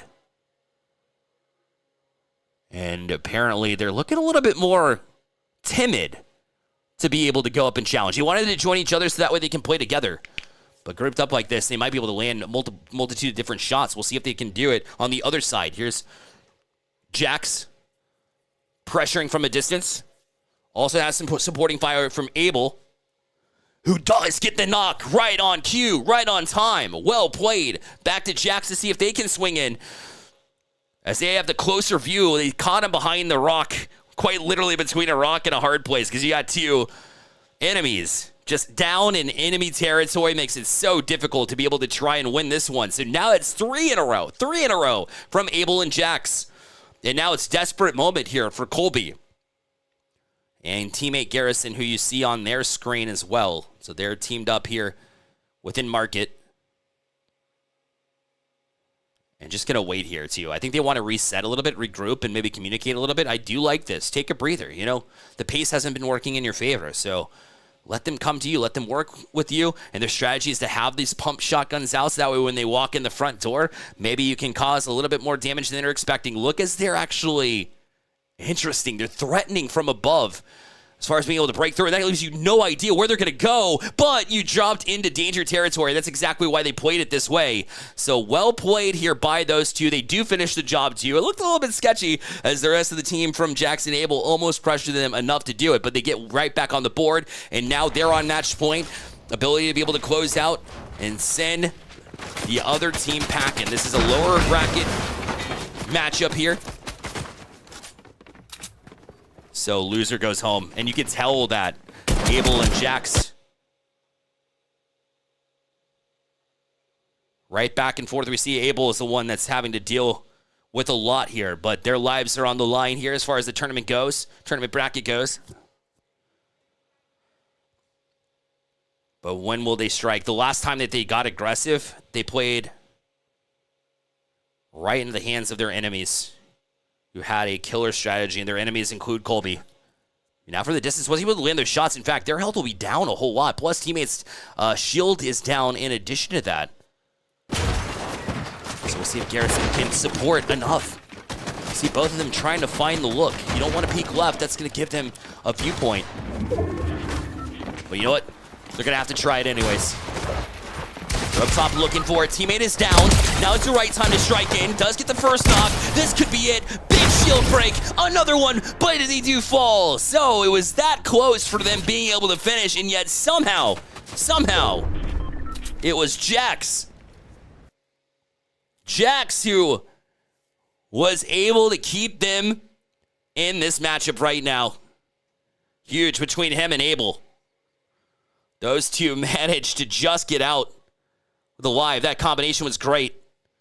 Looking to support them from the distance, seeing them being double teamed actually gives you the opportunity to be able to do exactly that. Well done by Jax, taking the heat, taking the flyer, and really just serving as that distraction. And Jax had enough recognition from his team and trust in Able to be able to allow him to shoot from that distance and get that round one. So now they're back within 4 rounds here, as you see Colby getting the first knock here. This is their prime opportunity to close out now. Let's go to teammate Garrison, who's laying on that pressure. Now I love the rotation here. Both of them going at it from different looks. We'll stick with it. 40 shield off the board, but they are able to take 80 of their opponents, but they're getting 1, 2, 3. Now, can they finish it? They do. Nicely done from Garrison, and Garrison and Colby will keep their tournament lives rolling. But you gotta be able to give it up for Able and Jax for sticking around as long as they did. That one looked like it was gonna be over in the first 6 rounds when they were down 6-0 and somehow stayed alive for an extended period of time, but they're not able to break through. Garrison and Colby, resilient effort to keep themselves up. And even though Able and Jax were on their way back, was able to fight them off. We're gonna take a quick break while we load up the next matchups. It will be super quick as it looks like we've already got them about locked and loaded, so don't go anywhere. You're watching the ACTC Duo Invitational. Welcome back to the ACTC Duo Invitational featuring Fortnite. Been a crazy bracket so far. We're already through just about 2 rounds of the top side as we head into what will be round 1 of the upper side. We've got Zayden and Jace facing off with Jackson and Devin. Remember, Jackson and Devin were the crew that got the 10-3 victory over Aiden and CJ to send them to the lower side, so they'll be up in the round 2 matchup. They're playing after that is all said and done. They'll be up against who we haven't seen in the bracket yet. Zayden and Jace have been super patient to be waiting on their matchup, so we'll be seeing that one here momentarily locked and loaded.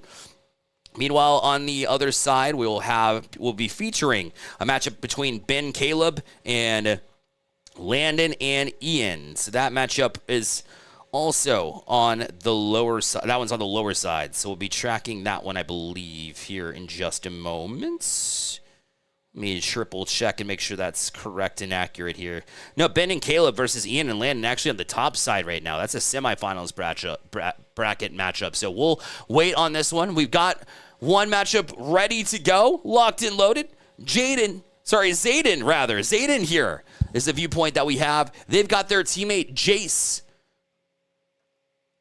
currently holding up while the settings are being done on the other side. We saw that a little bit of that from Zayden here. So Jace is currently the viewpoint that we're seeing. And again, they're going up against Landon, who's having to heal right now if they got their shield broken. And Landon and Ian are the other ones that got through a 10-0 victory over Asher Lincoln. So they are riding a strong streak here as far as rounds one and looking to continue on that one. Again, this is that team as it stands right now. It'll be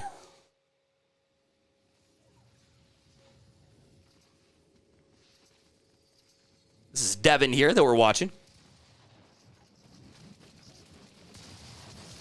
Okay, they kind of cycle through, but they're actually going to be dropped here. So now it's up to Jackson to try to keep them in it. First round was a little bit quiet early. It's going to be tough to try to get to your teammate there. So now you're just basically trying to fight that and the storm. We've seen it done once, but when you're in that situation, it's very hard to try to dig yourself out of that one for sure. And so now we'll see a 1-0 lead here between for Zayden and Jace right now.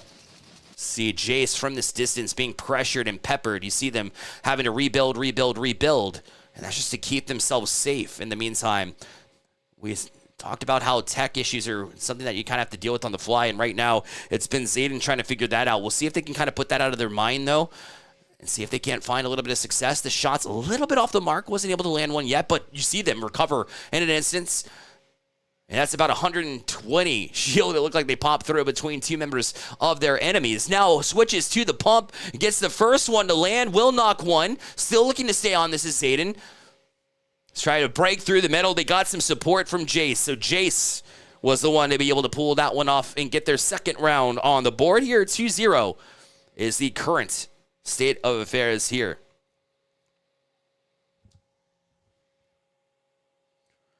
The other matchup will be up in just a moment. Looks like it's loading up here in just a second, but we'll keep on this one for now. Now you see them from a distance. Their teammate have been dropped, but now we're watching from Jace's point of view,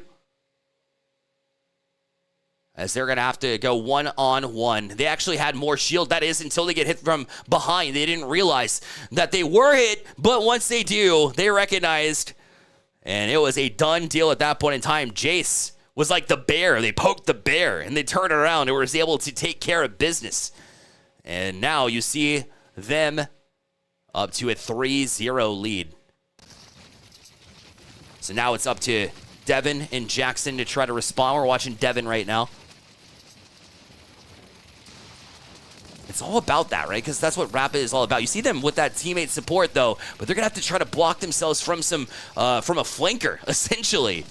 Here, so now that they have eliminated one, now they kind of get to work both sides of the coin here. So they'll look to support them from a distance.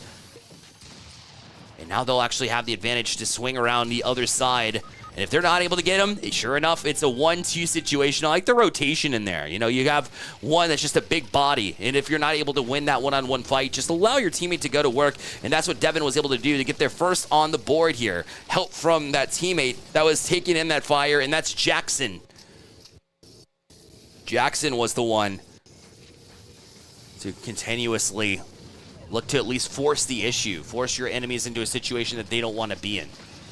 Having a good viewpoint from all of this is Jace, though. Jace was able to take a little bit of the shield away. They're looking at that one enemy down low. They have another one that they have to deal with across the way, up high, but they surrendered their high ground because of the hit and because of the storm. But they're going to be hit as well. Low doesn't matter here.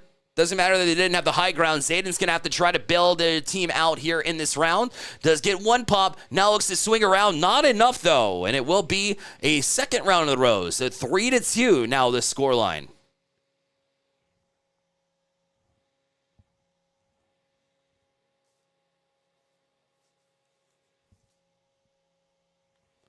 We'll continue on with this one.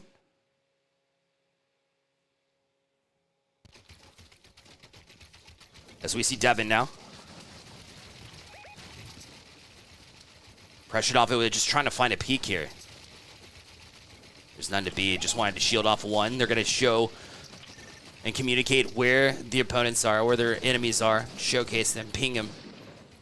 get ready for a fight once it goes down, but they actually get the harder end of that exchange, so they'll have to pop this mini shield and try to get back to it with just 65 HP remaining.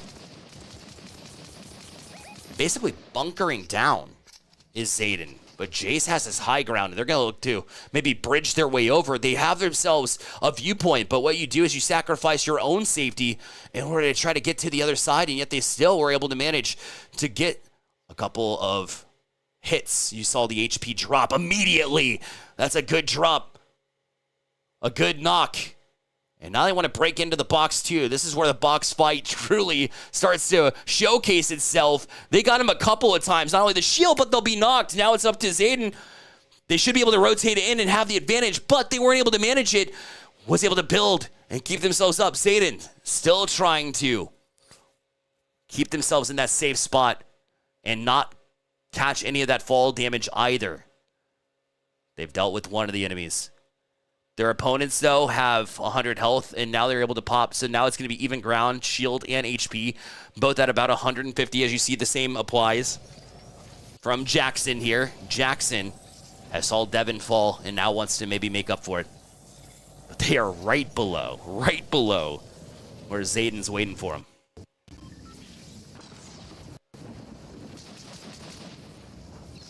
They're having to deal with the storm as well, both of them. In this one, too, it's overtime at that point in time, so you just have to kind of roll with it. The timer ran out, and that's why you saw the storm converged onto both of them. And for that reason, we'll move on to the next round. Might have a little bit of a server issue, so we're going to go ahead and get that fixed and going for you. So let's go over to the other match we have. It's now currently 2-1. Right now, we're looking at the team that has won. This is Ben's point of view. Ben teamed up with Caleb. Both of them have high ground in very similar situations, looking at the same build from their opponents, including Landon, who is being pressured immensely, but waits for that structure to collapse because they had that shot from a distance from Ian here. Ian was able to manage to take down that. And I don't think it caught any fall damage, though. But there's still big pressure. The headshot will actually drop one, maybe. No, they're still up, but they're being extremely low. They were targeted in a heartbeat. And now their opponents also in the storm, so they caught a bit of a difficult situation there. And nothing doing. It'll be a 3-1 lead now for Landon and Ian as we stay here on this matchup. We see from Ben's point of view. Ben's trying to catch them peeking. A lot of these players will try to just dive away before their structure gets broken, but it leaves them pretty open. But they're also occupying an open space right now, which makes it very difficult to try to maneuver. You see Landon, a prime example of this, saw them out in open ground. Never where you really want to be. You see them dive in, say, you built the metal structure, but I'm going to use it to my advantage. Good editing to try and swing around it, too. You saw them go with a slanted wall to try to break into it, too. And now switching to the pump, but not in time as they broke them. And now Ian's going to try to keep them in this with a 1v1 situation. They've got full shield and full health versus just the 12 shield and 100 health that currently exists from Caleb. Caleb versus Ian is the matchup we're watching from Ian's point of view. Still trying to find a way to strike through. Still 50 seconds left, and they break the shield, and all in one, able to take down their opponents and force their way to 4-1 as it stands right now. We're still getting word on the other matchup as far as, you know, whether it's a clean reset or whether it's going to be they pick up where they left off, because it looked like the server had broken. So we'll stick to this match for now as we get more updates on the other side of things. But that was a quick round that we saw on this side as well. So now you see them get back into a decent spot here. Back within two are Ben and Caleb. So let's take a peek at Ben's point of view we're looking at right now. Look as Caleb's up close, personal. Caleb was able to take out his teammates and now looking for just one. Has the high ground advantage. Great ceiling, though, that they throw up just in time from the other team. Landon and Ian certainly recognize that they're in a heap of trouble. They still are, though, as a shotty is pulled, but still able to crack one, and they aren't able to finish through, though. Landon and Ian were close, but not enough as Caleb gets the job done, and Ben and Caleb back within one. Well played back and forth battle between these two.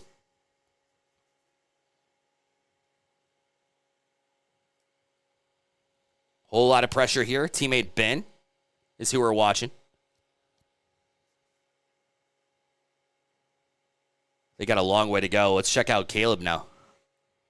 Caleb is also up in the same area, but was pressuring the right side. So it's risky from Landon and Ian to split themselves the way that they have been. But right now, Landon and Ian, so you don't have that support, but at the same time, you're basically splitting fire both ways. So I do like this approach. So Landon continues to pressure in, but here's Ian looking to get up close as well. They'll swing around, have a look, but they're behind, and they have to deal with the storm. In addition to everything else, and they just hands full, too much happening, overloaded. And now it's even grounds here at 4 apiece for these two teams. Both of these teams really do just get an edge up, and then it just disappears immediately. It's been very difficult for them to do so. Here's Ben going back to work. Was able to draw first shield hits. Has also some support there from their teammate in addition to it, as Caleb is right up close and personal.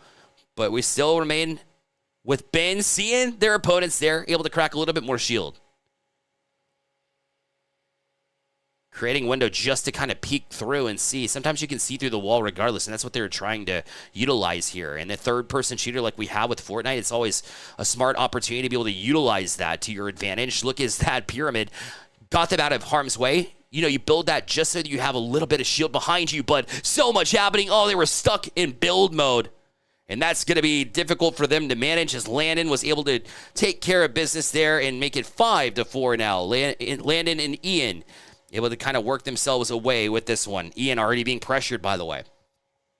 So they got that last round win, but immediately have to go out of their comfort zone.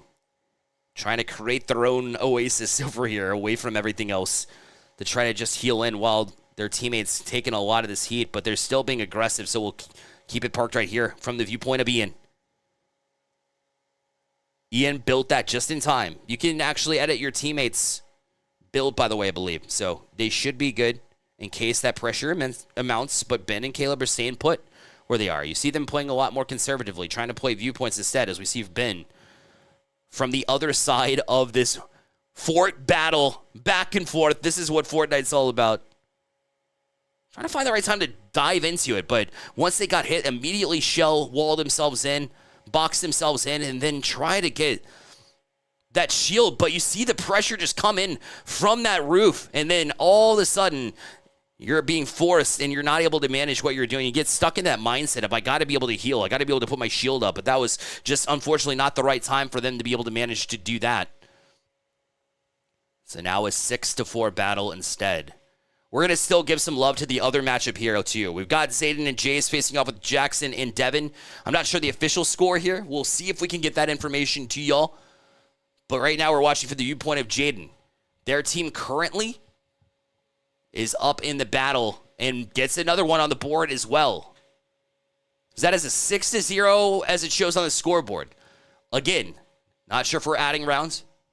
We're about to find out, though, here in a moment. But let's take a peek here at Jace. As Jace, yes, was able to catch them peeking. Whenever they build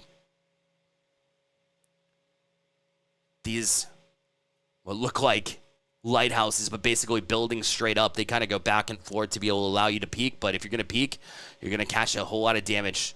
Look as they build the walls here. Structurally difficult, good build to stay on top of everything is Jace. They continue to be pressured, though, so they'll box themselves in. Want to be able to build over and over again, waiting for the support to come here from their teammate here on Zayden. Can they swing around in time to be able to support that? Yes, they are able to. They get one knock. Can they continue it? They see where they are, and they drop that wall just in time. A great edit, and we're able to put that one on the board as well. Man, fantastic job from Zayden in that moment. It was 3-3. We're getting word from production right now, meaning that there's 7 in a row as far as rounds played. So Zayden and Jace, from my understanding, here should have that victory. And it sounds like they're getting confirmation of exactly that. What's your name? Zayden won. Zayden and Jace, yeah, we're just getting word officially now at this point in time, so it was exactly accurate. So Zayden and Jace, always going to get them backwards for some reason. But listen, they got the victory, so they'll be moving on the top side. So they were keeping themselves warm, apparently, because they weren't seeing much action. We're back to the Ben, Caleb, and Landon Ian matchup where we watch from Ben's point of view, but they are downed. It'll be up to Caleb now to try and work them out of a hole, as Landon and Ian have some shield, but they were able to break through some of it. Still not able to do enough to get that round on the board. So now it is 2 match point, as Landon and Ian have 9 rounds and looking to just need 1. But again, we've seen this before, and it got really close. Got a little bit iffy. And look, that's why. Already down to 20 HP. Their teammate... That's what happens. Whenever you try to heal up, you get your shields back up. You know, your teammate's busy doing that, and then you're left with a 2v1, and you're hit from multiple viewpoints. So you have to keep that in mind. Be wary, and maybe play a little bit less aggressively. Play more conservatively whenever your team is healing up. And they are able to heal up themselves, though, before any additional damage had been done. They're also going to team up and box up here at this point in time. So let's take a viewpoint of Ben. They've got Caleb up here on high ground. Maybe wait a little bit too long, because they both have 100 health and and shield, which means that they're in prime real estate here at this point in time. And when they deal with the storm, it'll be difficult, but one gets knocked here, and now it's left to just Caleb, and they're dealing with the storm, and they are able to wait it out just long enough. So overtime forced it. And because they had just that little bit of health advantage, the HP advantage for the storm, that's why they're able to win that one out. So you just got to play the rules of the game, honestly. Like, if it's going to be that way, it's going to be that way. Well played by them. So Ben now has already gotten a lot of damage here, breaking into some shield. And they're getting double action. As you see Caleb doing the exact same thing, right? Double pressure means the walls go down faster, meaning they're going to have to build faster, and they did not have any support. Their teammate took a little bit too long on the far side to be able to support them in that effort. And you see a great viewpoint here from Ben as they're able to swing around and dive onto it. And now as they try to build their way up, actually giving themselves a shot, but well tracked as they were on their way down. Thought they were safe being able to drop on the top side, but now it becomes match point. It's still match points, so now they're back within 2. I told you this can get dicey pretty quickly. Trying to stay alive right now was Ben, but we see Landon, their teammate, Ian, currently in garage, and that's where their teammate will meet them here. So they still have just 1 round to close out. It's triple match point still. So even though they dropped the last round, keeping themselves relevant here, keeping themselves in the driver's seat, and breaking through. But I don't like this look. I mean, within garage is pretty tough, but last time they did this, you know, it's been a tactic of theirs to pull out shotties, and whenever they do get pressured in, they're able to take care of business. Both him and Ian, though. You see the trade back and forth. What's the strategy looking in here? Ben trying to keep their themselves up in this match. Are they able to do so? Double downed here. You see them dive in. It's Caleb. Caleb looking around, trying to fight the storm as well. They have multitude of different things they're having to focus on. They dropped down from their position. Now they surrendered high ground, but they did get the hit on the way down. And now they do track them well. Had a feeling Caleb would keep them in it, and they do. They're back within 1 round here as Caleb, with the shotgun, waited for them to be at short distance, and now they're still right back into this one as all momentum has shifted completely. They have been the more accurate duo here. But they have to keep themselves sharp. Wanted to keep them away from the storm, but they went 1 for 1 to try to do so. And down they go in an instant. That will do it. Landon and Ian are able to get the job done here. Well done by Landon and Ian to win that battle between the 2 groups here, as they're able to continue on, and they'll be in the upper finals, it looks like. Yes, they'll be in the upper finals. Are Landon and Ian able to hold off Ben and Caleb just enough to be able to advance? We're going to take that quick break as we organize the next round of matches. Again, don't go anywhere. You're watching the ACTC Duo Invitational featuring Fortnite. Welcome back, everybody. to the ACTC Duo Invitational featuring Fortnite. We got their next round matchups. This is going to be lower matchups, lower side bracket matchups. We'll start here on the lower round 1 matchup here as we'll look Lincoln here. Lincoln and their teammate Asher looking to stay alive here in this bracket. But meanwhile, we got CJ, who's actually on multiple teams here on the lower ends and in a battle right now, is able to knock the first here. Let's see if they can get some support. They actually dropped, so we'll go back, and that's actually going to be CJ cleaning up the loose change after Aiden, their teammate, had fallen in that one, but really just served as a distraction there. It takes 2 to be able to get a round 1, and right now, that is in favor of CJ and Aiden. CJ and Aiden with the 1-0 lead here early. But high ground belongs to Asher right now. Asher wasn't able to build, so they'll take a lot of fall damage in that moment. Not exactly where you wanted to be, but they had the fish, able to get back to a decent HP here, at the very minimum. Trying to edit to get down. And does get below, but they can't locate their opponents. Finally, they swing out of basically nowhere. They're kind of teeter-tottering within the storm itself. Nobody able to really land some. Once you see a couple whips, then all the rest follow suit. They are able to knock one, but they get knocked themselves. Can they find the support from their teammate? They build out instead, so Lincoln still has this opportunity, but maybe waited a little bit too long as they had the look, had the opportunity, but I believe they were reloading, and I think that's what happened. As now they do drop down, they get the victory anyway, so well answered really quickly. We see ourselves in a 1-1 battle already. So you can tell it's already going to be a close one for sure. It's so funny to me how, a lot of players, even like at this age, still like when their backs are against the wall, they perform really well. I love seeing that for sure. We're seeing Lincoln right now finding a way behind teammate. Behind their opponent rather, and now looking to edit. Swings around, seeing both of them basically getting busy as far as where they are trying to heal up, but that's not the time. Wasn't able to land that shot though, so we'll have to try to regroup here and build up. Their teammate down right now, so Asher, they won't have them available. So now we'll look from the other team here as CJ now has their opportunity to try to strike as they were healing up. They're only able to get up to 79, so should have a prime opportunity, but they fall instead. Wow, Lincoln stuck with it. Even though they lost Asher really early in that round, we're still able to manage a victory here to make it 2-1 now in favor of this Lincoln and Asher team now, as they do have the lead currently. Pressuring from the high ground is Asher. Trying to play into it. Does get the first knock from that distance is going to be super helpful, especially in this moment where you have Lincoln now up close, ready to go. Pulls out the shotty, but maybe a little bit too late. Their shield has been melted, but they do get the job done again. Able to swing around with that shotty, catch the tail end of him. All it takes is a pixel. That's all you got to see in order to get that last confirmation. Let's go to the other matchup that we have here for you. Also a lower round matchup. This will be a second round lower matchup. We got Garrison. And remember, Garrison is paired with Colby. Colby right now using Tree as some natural shelter as well as the rest of the build too, and their teammate is down right now, so they're going to have to try to take advantage of it, but that's going to be a hands-full situation again. Just once one goes down, it makes it extremely difficult. We've seen some good 1v2s, but we haven't seen it quite yet. Let's check out Jackson and the rest of their team as well.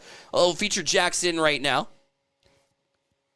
Creating the golden brick road right now, trying to get across to their opponents. Meanwhile, cover fire by their teammate Devin being laid out consistently throughout. Now, the dive in, though, by Jackson here, as Jackson's looking to force the issue, does get the first knock to teammate here in support as well. Both of them combination. It was Jackson with that confirmation on that last exchange, and now we'll make it 7-0 here. As this one will stick on in the meantime, because it might be a quick one if it continues in the same way, but hold that thought. Immediately, the teammate goes down, so remain there, and they're not able to get through on it. So first round one. So great job from Colby. Colby was able to get it as well as Garrison, as Garrison's already causing a little bit of damage here from the distance. And you see them both utilizing rock here, but it's not going to be enough cover. They're actually going to play more on the offensive, more aggressive, gets the first knock.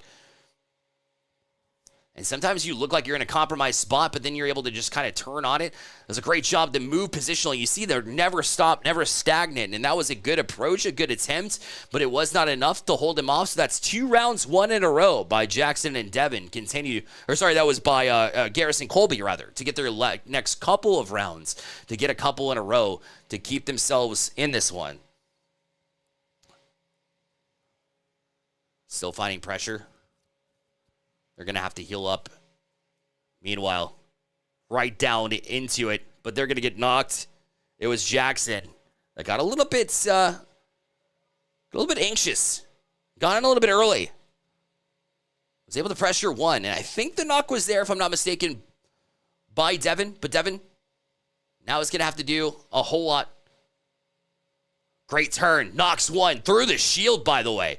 And now, still cracking into some shield, but they're very low. This is going to be a long order, especially with just 31 HP left. Their opponent had plenty in the tank, and sure enough, it will go the other way. So 7-3 matchup. Let's hop over to the other one now here.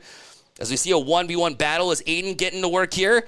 Remember, Aiden's teamed up with CJ, but looking to try to take it on Asher, but he's down. So CJ will now have a 1v2 situation to try to deal their way out of. Here, their team find themselves down 5-2. But breaks first shield. But that shotgun from a distance is so hard. They didn't get a whole lot because of that.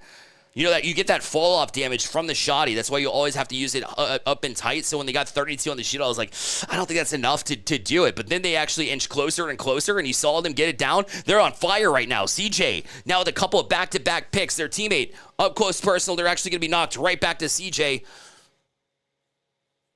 Can they do it 2 rounds in a row? Try to inch their way back into it. They're just down by 2 rounds. They see them pick it up. Everything else just needed 1 shot to go their way. Unfortunately, it does not for them, but that means that Lincoln and Asher are right back on top as they have the 6-3 lead in this battle. Well, we have match point on the top side. So let's actually go to Devin here, as Devin and Jackson are looking to advance. Final look for Colby and Garrison if they can't get it done. We'll see if they give themselves a shot. This is Colby. Colby catching some damage. Needs the teammate to come up big in this moment. Can Garrison keep their team alive? They do knock 1. So not done yet. But they got their hands full. Because their opponent not only getting you for 28, but then all the rest fall shield-wise. And it's Jackson and Devin. We'll move on to the next round. They'll be in lower round 3 as they hold off Garrison and Colby, who will be eliminated. Unfortunately for them, their day is done as far as the tournament is concerned. But Garrison and Colby did their best to be able to try to keep things close. Just not enough. Congratulations to Jackson and Devin for keeping their tournaments alive. Now we're watching this battle on lower round 1. Asher. Their team currently have this 6-4 lead, but it's back within 2. They do get that round 1, so it was a great job to kind of just keep them pinned in. When you know where your opponents are, it makes it so much easier to be able to lock them down whenever they try to pressure. So if you've been located, the worst thing that you can do is dive in, because they're going to have shotties pulled, they're going to have a short-range weapon, they're going to be able to just kind of tear into you whenever you get there. So you always want to be conservative of that too. See that? Fire from a distance, trying to find it. But meanwhile, you see the look is pretty good here from Aiden. Aiden and CJ, they're not always the ones that have the high ground. They seem to like to play from the lower side, and they don't seem uncomfortable doing so, which is kind of rare, if I'm being honest. But they're by themselves currently. CJ has fallen. That's going to be a tough road and not able to take care of it. So now the count is 8-10, courtesy of Lincoln as well as Asher. Those two that we're currently watching Asher. Asher pressured not only by your opponents, but by the Storm. Pops the mini shield too, and you see a teammate has been downed. Does swing around to get 1. Good tracking to make sure they're taken care of, but they actually got in the way. And now the Storm will be difficult, but they do turn at the exact right time. And that's back-to-back knocks. And a great job from Asher to be able to hold them off And now they're on match point themselves, and they're not taking any time off right now. Lincoln is already after them. Look at that. I love this is how you play with the lead, right? You want to play aggressively. You don't want to get timid and just try to play less so. But they're going to get pressure themselves, so maybe get a little bit too aggressive of sorts. Great viewpoint here from Asher, though, their teammate of Lincoln, able to get the first pick. And they're shielding up, trying to keep themselves relevant, is Lincoln. But now their teammates also got it covered and taken care of. This will be the battle to watch. An opportunity to close out, and they do. Asher did not get the knock. They were actually knocked themselves, but it was enough to allow Lincoln to get across and get that pick. And they'll be advancing to round 2 of the lower side here at the ACTC Duo Invitational featuring Fortnite. Another quick break. We got to keep this bracket moving. We're running out of time. So we got to keep it moving, but don't go anywhere. You're watching this incredible Fortnite event.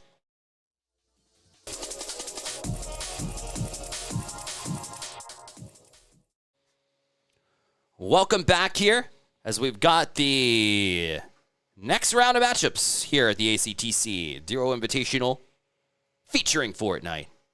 Right now, we're going to go ahead and go into the upper side of things, upper semifinals matchup. We've got Zayden and my man Skylar. And they're going to be facing off with... So it's Jaxiel and Skylar facing off with Zayden and Jace are those two. They're still on the upper side, so haven't lost yet, which means they have double life still. So... not all is lost, but it does get you to the upper finals if you're able to make it through this round here. So very important rounds here to continue through. Otherwise, you got to go through 2 rounds of lowers. So that's, what's at stake here. You want to have just one match instead of having to go through 2 to try to get back on it. Plus, you feel a little less pressured at the end of the day by being able to keep yourself relevant in this way. It's round 1 currently, so we will go here from the viewpoint of Zayden. Zayden and Jace, that team currently able to draw first shield damage. It's also getting a lot of good looks here. Basically just calling out where teammate Jace, who we're watching right now, where they should go in the process. So not only laying out a little bit of damage, but also being able to kind of guide your teammate in there as well, showcasing that communication skill coming in handy here in these 2v2 battles. Good building to try to get away and kind of shell themselves into. Maybe got a little bit too aggressive here on the scene. And so, while they're boxed in, they've got their teammate here in Zayden also looking to do the same. So playing a little bit more conservatively as a whole. Not able to locate where their opponents are. But still, better safe than sorry. Their teammate actually getting pressured pretty heavily here. They were able to build out of it, though. And they're going to pop a small shield in addition to it. But teammate down here.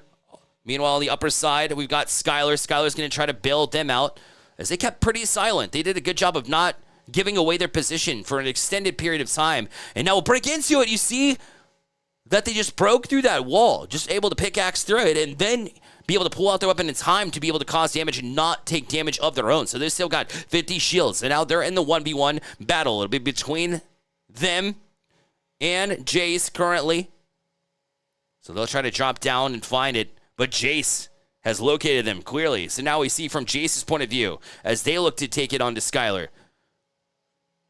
But are they able to make their way through this maze that's been created? They do dive down in time, and that shot alone was able to take it to, I believe it was in overtime, where they're able to take care of business. Could be wrong there. Either way, that was Jace to give them the 1-0 lead and still continue this pressure to be able to break first shield. They did that the last time around as well, but their teammate was also catching a little bit of heat there too, as Zayden does have to be a little bit more conservatively. They have good peak as well in ability. Wants to go just one level. Still locating them too. Here's from the viewpoint of Zayden. Had to back up behind that wall, but they're in the storm now. They have to be able to move, and they're not being able to find a way to do so without getting shot at it as well, which is incredibly difficult to do. They do land one shot, but I believe it was shotty at range, so they only got 6 damage that they caused there. And we'll have to regroup and re-strategize around being able to break through, because it has been very conservative. You can tell both of these teams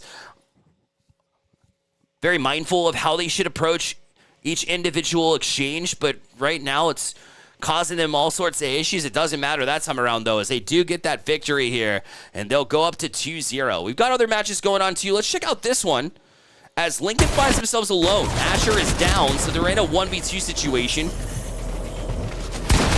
Weren't able to quite finish, or not able to hold them off, as I thought they had knocked one, but both stood on their feet. So Lincoln and teammate Asher will have to try to gain that momentum back. They got the first round win, so right now currently sitting at 1 apiece as far as rounds go.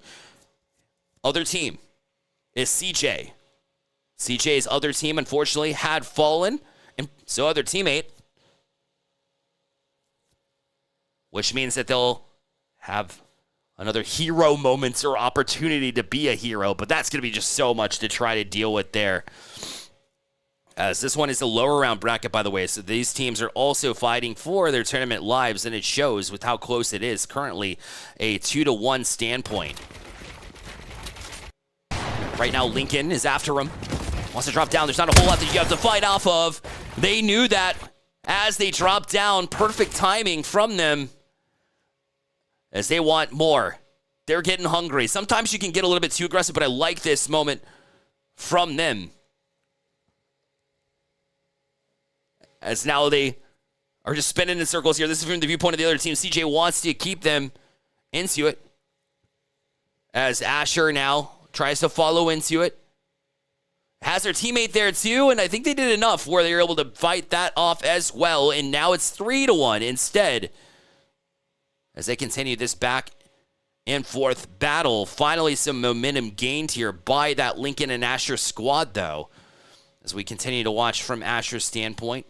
But it's going to be Lincoln right here, up close personal, gets one, knocks through his shield, not able to get that second hit. In fact, was getting some damage of their own, so they're going to have to heal up in the process. They've got teammate Asher there, locked and loaded to get the job done. Well played. It was Lincoln that did a majority of the damage before Asher stood in their place and was able to finish it. Now, Josh trying to keep themselves up. It's been a struggle. It feels like he's being targeted completely.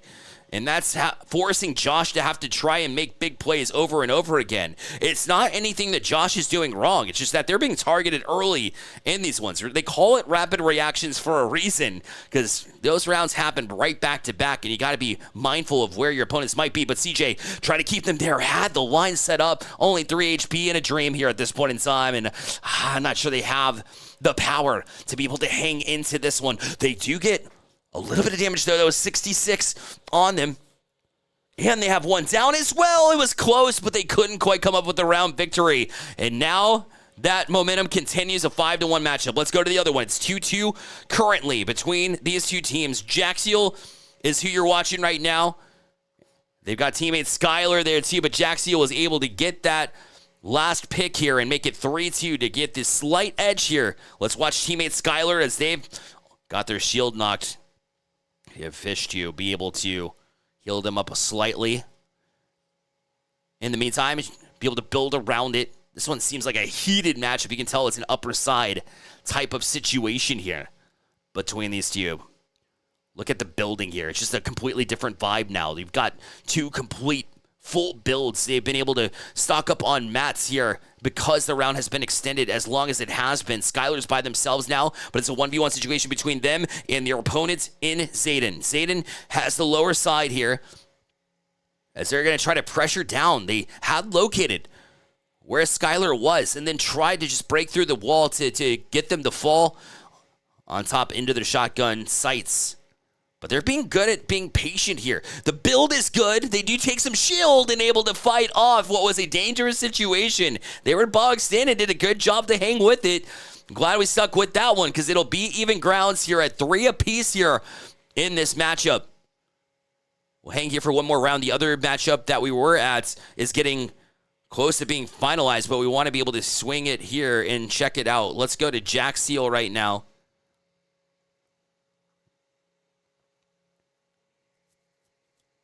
Jaxiel wants to build on, but they got a teammate up close. Skylar is here and in business. Both of them are pressuring in. You see Jaxiel knocks a little bit of shield, but he actually took the blunt end of that 1v1 situation, and they will fall. Now it's up to Skylar to try to keep them in it. They were one away. Smart decision to not break that wall. Instead, they wanted to kind of peel back and let themselves breathe a little bit. They have full health. They have full shields as well, but they know that their teammate is dealing with probably the same thing. You know, that communication comes in handy. Even though Jaxiel had fallen, they had mentioned to their teammate, I didn't hit him much, right? It's like they didn't call one shot. They didn't call anything like that. So because they weren't tagged, they wanted to play a little bit more conservatively, and I respect it. And you can tell by the way that they're just playing it safe, playing high ground instead. Still a long way for them to try to manage. Trying to break through the metal, but by the time, I mean, there's hardly any time to really depend on that they're going to be in one area or another. Meanwhile, down low, you see the strategy here from Zayden and Josh, from Jace and Zayden. We're watching Zayden right now, is to let them fall to us and then take shotties and finish the rest. And it looks like they might be able to get the job done, as they're right close, and Zayden still looking to hang with it, not able to get through it, and they're able to get that round win. We did have a 10-1 victory here on this side, as you can see the results on your screen, which means that the upper team here, so it was Lincoln and Asher moving up to the other side of the bracket with a 10-1. So very one-sided affair there. But congratulations, regardless, to Lincoln and Asher for their victory. CJ and Josh falling just a little bit short, unfortunately, there. So CJ, a couple of teams that they brought in, unfortunately not able to continue on to the next round, but they did well. So claps in chat as we move back to this battle here. Still watching from Jaxiel's standpoint. Both him and Skylar still catching some of that peppering a little bit as they found themselves. They were 3-3, but then lost the last round. It was Skylar trying to deal with that 1v2 for such an extended period of time. With the high ground and hanging to it is Jace. Jace, now watching for the distance, great job to melt through a lot of the shield there before that wall went back up, and still they seemed like they were in open space, but they actually got hit a little bit. Still continuing with that same viewpoint. Maybe just taking the attention away, as you have Zayden on the other side looking to pressure into it too, but they still can't quite locate them, and by the time they're building up, they did find them well. So Jace, nice job with the headshot finisher as well. So Jace comes up big in that round, and now they're up 5-3 here as Zayden and Jace have the biggest lead that we've seen in this round so far from either team.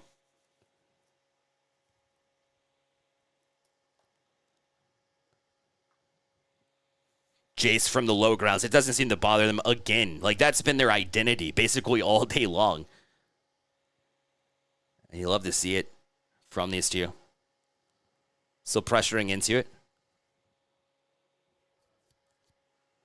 Jaxiel with the quick heal up. Knows exactly where they are, though, and that's why they feel like they're confident enough to dive into the action. Wasn't able to edit this because they were both built by the other team, and yet somehow still pulls it out for the 1-2 punch. I had a good feeling about Jaxiel. We were able to catch it as well as they get around back. And now back within one. Zayden and Jace caught by surprise there. They thought they had that dead to rights, but look, the answer back almost immediately here as they do pop a lot of the shield, and that's going to be their cue to basically dive in and see if they can't finish what they started here in this last sequence. They drop shield down, they go, knocks one. Now they're in the driver's seat here for this next round to try to extend that lead back to 2 if they can. But we've seen far too many times some players that are up for the challenge. And if there's going to be somebody that you want up supporting, it will be Skylar. Obviously, it's tougher, a lot tougher. You're going up against 2 opponents. You got the Storm to deal with as well. You are healing up in the meantime, but you're able to get just a little bit of the shield back, and they will fall. And now Jace and Zayden back out to that 2-round lead as it stands.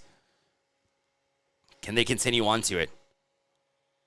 Immediately, Skylar's right back to high ground and is pressuring a lot earlier than maybe we anticipated here. Wants to get that round back. You don't want to get overzealous, though.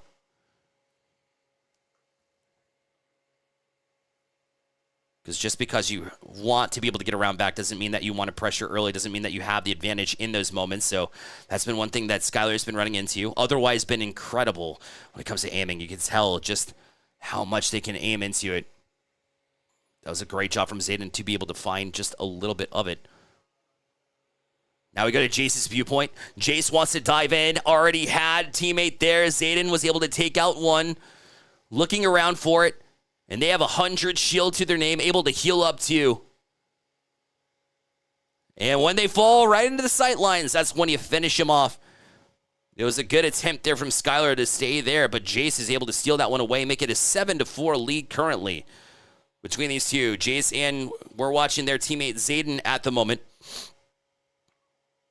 As Zayden's actually getting some shield damage of their own currently.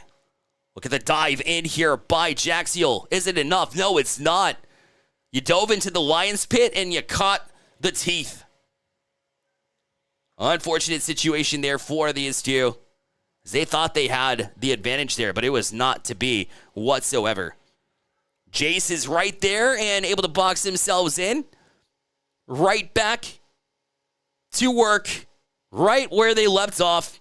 It feels like they've been certainly taking advantage of the close range situations here completely between those two, and the way that they're able to maneuver through these buildings to be able to take these round wins have been huge. And they've been close, but you've got to be able to finish. That is the name of the game. So now it is match point here in the upper semifinals. Again, if they're able to take this round, they're able to go to the upper finals of this bracket here. Zayden's got sightlines. Looking to put up cover fire, but really they're actually just laying in damage. Typically, it's just to kind of cause distraction, disruption. And now you've got Jace holding off a would-be pusher from the other side of things. So they're really making it difficult here for this team. Can they get out? Left low. That was Jace that took care of it. Jace now has it. What a shot. That was incredible. The way they were able to track through and cause more damage to bite not only through the shield, but through the body as well. And the final victory is a count of 10-4. And that's after this match had gone back and forth. I mean, that was at 3-3 at one point. And then you had a 5-4 situation. It kept going back and forth. And then the runaway from Jaxiel and Skylar. Those two, unfortunately, coming up short, though. And Zayden and Jace able to get the wins here, the victories. Can we call it a victory royale? It feels pretty good on the upper side. I don't know. Probably not, seeing it's not battle royale. I digress. That is going to be those two, Zayden and Jace on the top side. Remember, it's not over for Jaxiel and Skylar. They'll have their shot at the lower side of the bracket as well. So we're going to take that quick break as we gear up for the next round here at the ACTC Duo Invitational featuring Fortnite. We'll be right back. Welcome back in here to the ACTC Duo Invitational featuring Fortnite. We bring you into the upper finals now.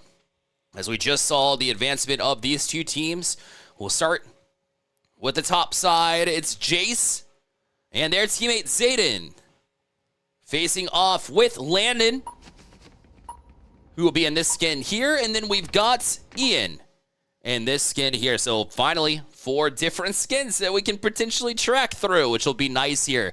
As the upper finals, the winner of this one will have the bid into the grand finals. So now that loadouts have been determined here, we will get into the action here, hopefully, in just a moment. As we might have a reset here as far as the lobby goes. No big deal. We'll be able to set that up here for you momentarily. But yeah, a lot on the line here. And if you drop this matchup, certainly not the end of the world. You still have the lower finals to drop too, and then be able to try to work your way out of it. Currently, just 6 teams remain out of the 10 that we saw here today. We just talked about the upper finals. We've also got Ben Caleb facing off with Jackson Devin, and then Skylar and Jaxiel facing off with Asher and Lincoln for the lower side matchups, the teams that just dropped down. That Ian Landon versus Ben Caleb one was a good one. A 10-8 to battle. It kind of went back and forth. So I'm really looking for Ben and Caleb to have that bounce back effort when it comes to being able to maybe make a lower round push. But of course, advantage is obviously going to go to the teams that advance through the top side, because Ian and Lana were able to take it to them with that 10-8 victory, and then also Zayden and Jace with the 10-4 over Skylar and Jaxiel, which are really strong players too. So Zayden and Jace are certainly ones that I'm eyeballing right now as a potential to be able to maybe take the win here in this bracket here today. A little bit behind, so we're going to try to get match one after another as we kind of continue on to things here. So we're going to keep our eyes peeled in the meantime. We're also about to launch into Caleb Ben versus Jackson Devitt on the lower side, so that's up and coming in just a few. So we'll keep our eyes there. Looks like we have the lobby back up and ready to go, as now they will vote for the loot. As is part of the rules, we do take the Bucks fight loot into this one. So that's certainly what they will pick here. We'll see which ones they select here. But it's been pretty standard across the board. Either way, it's an AR shoddy, and really that combination has been pretty equal. And it's going to be the same for either team regardless. But having trouble launching the lobby here, but we'll see if we can't get back into it here.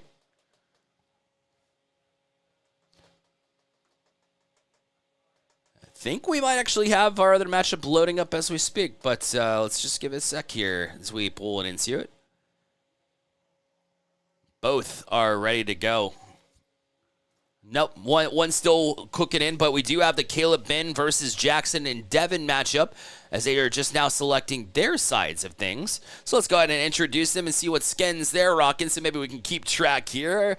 It looks like Jackson and Devin have the same one, but let's go with Caleb first, as we see on our screen. Then we got Ben, their teammate. We'll be rocking the ponytail, all right? Then down on the bottom side, we have Jackson. And Jackson's sharing the same skin with Devin, so we'll kind of walk you through that action. Different backpacks, though, so maybe that's how we can keep track of them. When we talk about the fish doll, if you will, that one, the fish doll, will be Devin. The other one was Jackson. So, well, hopefully we can get at least one of these matchups going, as it looks like that lobby has crashed as well. Or maybe they're just getting a reset on it. So I think the skin should be the same here. As we roll into it. We actually do have our other matchups, so we're trading back and forth. We've been doing it all day long, so why not, let's continue it forward, right? Upper finals begins now. Again, we've got Jace here on the top. And they are already finding some shots early, as Jace and Zayden both conquered the high grounds. But can they break through that shield? Look, they're going to shield up because they're feeling the pressure right now immensely. Here from Ian, as Ian was working their way to the top. With that classic, you got the floor, wall, and then ramp combination all the way up. Gives you a little bit of leeway here. They're going to dive in. They want to get a little bit hungry too. They're editing a window to try to peek through, but not able to get enough here in that moment. Plus, they didn't build that one, so great job to kind of bail around it and let your opponent come to them. Great patience shown here, and now they're able to crack one, but not able to get two. And so Jace and Zayden get the first one on the board here in the upper finals. No time off here. Zayden wants to get right back to it, and it looked like at first they might have caught a little bit of damage. It was certainly a warning sign, but nothing that they couldn't handle. They also have the high ground peeking down if they do find a peeker. But prepared for it is Jace. Jace sees the threat is imminent, so they'll call over the teammate of Zayden to try to come back in support and swing around and find where they are and use that aggressive positioning against them. That's probably going to be the strategy here. But now Jace is right back into the action, wants to swing around for it, but they keep bailing out of it. It's a great approach until you find them, but reacting in time was Landon. And Landon, though, will fall just a little bit short. So Jace dove on. Landon was able to alleviate some of the pressure. Ian had fallen because Zayden was all over it. Gets the double knock. And I apologize to Zayden in that moment, because they actually got the double in that moment. He was able to finish it off. But Landon's already catching more of the pressure. Good peek here, though. Break a little bit of shield. Diving into it, Ian. He's got a little bit of pressure. He's got the metal. Ramps also up, locked and loaded, but can't get around this one, so they're going to drop to the bottom of this build. This is going to be a difficult situation to try to peel out of between these two. And they've got the storm they're dealing with too, just trying to keep on the edge while also causing a little bit of damage too, has somehow managed to do exactly that. With the bird's eye view dropping down in perfect fashion, but they get knocked. It was Zayden that looked like they had the right spot, but weren't able to get the job done. Ian and Landon, credit them for being able to recognize that. They get back-to-back rounds and are able to get things rolling here in the upper finals to take the lead for the first time here. Still eyeballing this build. Still watching for the viewpoint of Landon. No signs of their opponents, their enemies being very quiet right now, and I think that's intentional. Don't want the way to get to them. Both Zayden and Jace have eyes on their enemies, but they tend to disappear as well. This certainly is going to be a situation where time is going to wear thin. 13 seconds left here before the storm closes in and forces them to get into action. Great job to crack. You saw 80 off of their shields here. Pressure is going to be immense here from Jace. Jace wants in on the action. Will they call over the teammate, though? They're inching closer and closer, just swinging around. See them drop. And now they're in a pressure situation for sure. They're going to try to dive into it. But we'll see what the build is like. They've got the edit, and they've got the knock. No! Wow! Great job from Ian to somehow stay with it and keep themselves up in this fight. They do not have any shield left, but that's okay. They want to dive in anyways and get the double themselves. Nicely done from Ian yet again. But this time, they're able to get back to even ground at 2 apiece. Let's go over to the other matchup here. Already a 5-0. A 5-0 advantage currently in favor of Caleb and Ben. Let's go and look from Caleb's perspective here. Caleb's got some cover fire from Ben on the other side, but Caleb is the one to dive in. There was only one left on the table, and Caleb and Ben are clearly taking advantage of this aggressive nature. Again, Caleb and Ben going up against Jackson and Devin. Let's take a look at Devin's point of view here. The opponents was able to crack a shield here as they got the look, and now they're looking both ways as they see that there was a flanker potentially. But it was actually Jackson that called them out, it looked like, there for the time being, that had them lay into it. Look at that amazing shot there from Ben, far side, and able to get the job done again. This is going to be a 7-0 matchup currently. Caleb's looking down on him. That was a lot of damage they just laid out. Had to have been at least 300 between the shield and the HP alone. But still keeping themselves into it. Very close situation here. As Jackson knocks one here. They're looking for their first round, and this would be the prime opportunity to get that round here. But you see, the damage that was taken by their teammate Devin is actually down in this moment. Now it's up to Jackson. Now they were able to have their the remaining of their shield. They still have 100, but they need to be able to land shots, and they didn't feel comfortable in it. That's why you see them walling around, and they're going to have to take their chances with another opportunity. And look, as the 100 heal up from Caleb. Not looking timid in these exchanges. They're definitely forced fans a couple of times, but you see more shield off of their table as both of them went down in a hurry, and they're able to just win by default, it felt like, up to the 8-2 mark currently. And we'll hang here at the same matchup here. Well, I promise we'll get back to the Jace Aiden versus Landon Ian in just a moment, but this one's moving at a rapid pace. Caleb and Ben have been looking really strong here. Once again, here's Ben. That's in, close, personal, already up to 9-0. Last final chance here for Jackson. Jackson and you got Devin here close by as well. They did get a little bit with the shotty, and now it's up to Jackson. And they've been having a little bit of issues trying to follow up on one another to get that damage. And they were in a tough spot, and there you have it. A perfect 10-0 by Caleb and Ben as they advance on to the next round of the lower side of the bracket. Congratulations to them. We head back to the other matchup as promised. Jace and Zayden Here we're watching from the viewpoint of Jace. Up high and just trying to find the right time to potentially pressure into it. They've got Zayden also healing up in the process, so they're not in much of a hurry currently.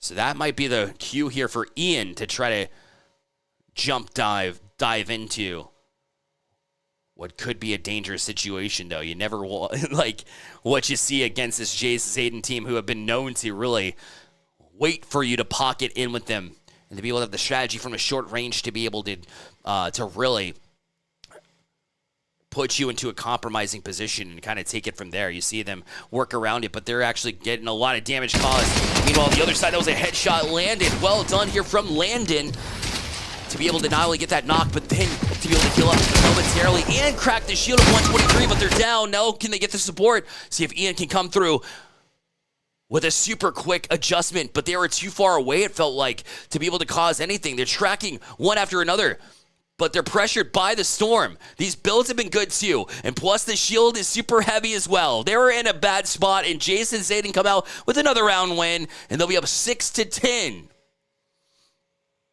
Jason Zayden playing extremely well. Next level, Zayden is who we're looking at currently. Jace has got a good sight line as well. Whenever you get hit, just go one step up, right? Just, build up one more time. Maybe they don't expect you to be there, and they're actually going to join their teammate in Zayden and watch as the other team does basically exactly the same. They see them and track them one after another. That brick wall is having trouble rendering on one side, it looks like. It's a damaged wall, so it looks a little bit weird here. Movement's happening. Zayden wants in. Says, I'm going to go ahead and take business into my own hands, but they have to fight the storm to try to get back up, and it's not going to be enough. Jace now left by themselves and will actually fall to the storm. And now a 6-3 battle, as this one has been mad close and continues to be between these two. We're watching still from the viewpoint of Jace to see if they can't muster something. Again, they're so close in their viewpoints, but they just haven't quite been landing them. Not in the last round, at least, but they still have the 6-3 lead. That's why you build an early lead. Even if it starts to collapse a little bit, you still have it. Look as they track them well on the way in. They missed a couple of shots, but that's nothing that you can't really handle here. As Zayden certainly going to be catching a tail end of a lot of pressure. Sees both of them, too, as they drop down, but they end up falling. And that's Ian and Landon with the round win again. They're back within 2. So which team can ride the momentum long enough here? That's the actual question. Already early pressure here. We're looking at Zayden currently. He's going to dive in. No hesitation. Builds up to the middle and high sight lines too. Makes it actually a little bit more difficult, especially when they're directly below you. And the support coming from your teammate is way down there too. And plus, if they break that structure, your teammate falls instead. So not exactly the best place to be, but we'll see if they can swing here on the counter. Basically, in this situation, you're looking for a bit of that tangent, and they get in and get heavy here with a 7-4 lead after that flank works. Stand still here this time around. Nobody wants to get too aggressive, at least not yet. Zayden was thinking about it. He's definitely got up high grounds, catching a little bit from Jace as far as putting down a little bit of that fire. You see the building structure is very weak. Now they just lay into them. Great knock there by Jace to start things up, and now Zayden's like, I will finish it off. Well played between those two as they go back and forth between the two to set up one another well. You catch the distraction. Listen, you get the first knock, and as that's developing, they get all eyes on your teammate, then you can just do the rest. Well played here by this team. And now Zayden and Jace have this 8-4 lead. Just need a couple more rounds to be able to close out on it. Zayden's got the look, and so does Jace. I mean, both of them are right where they want to be.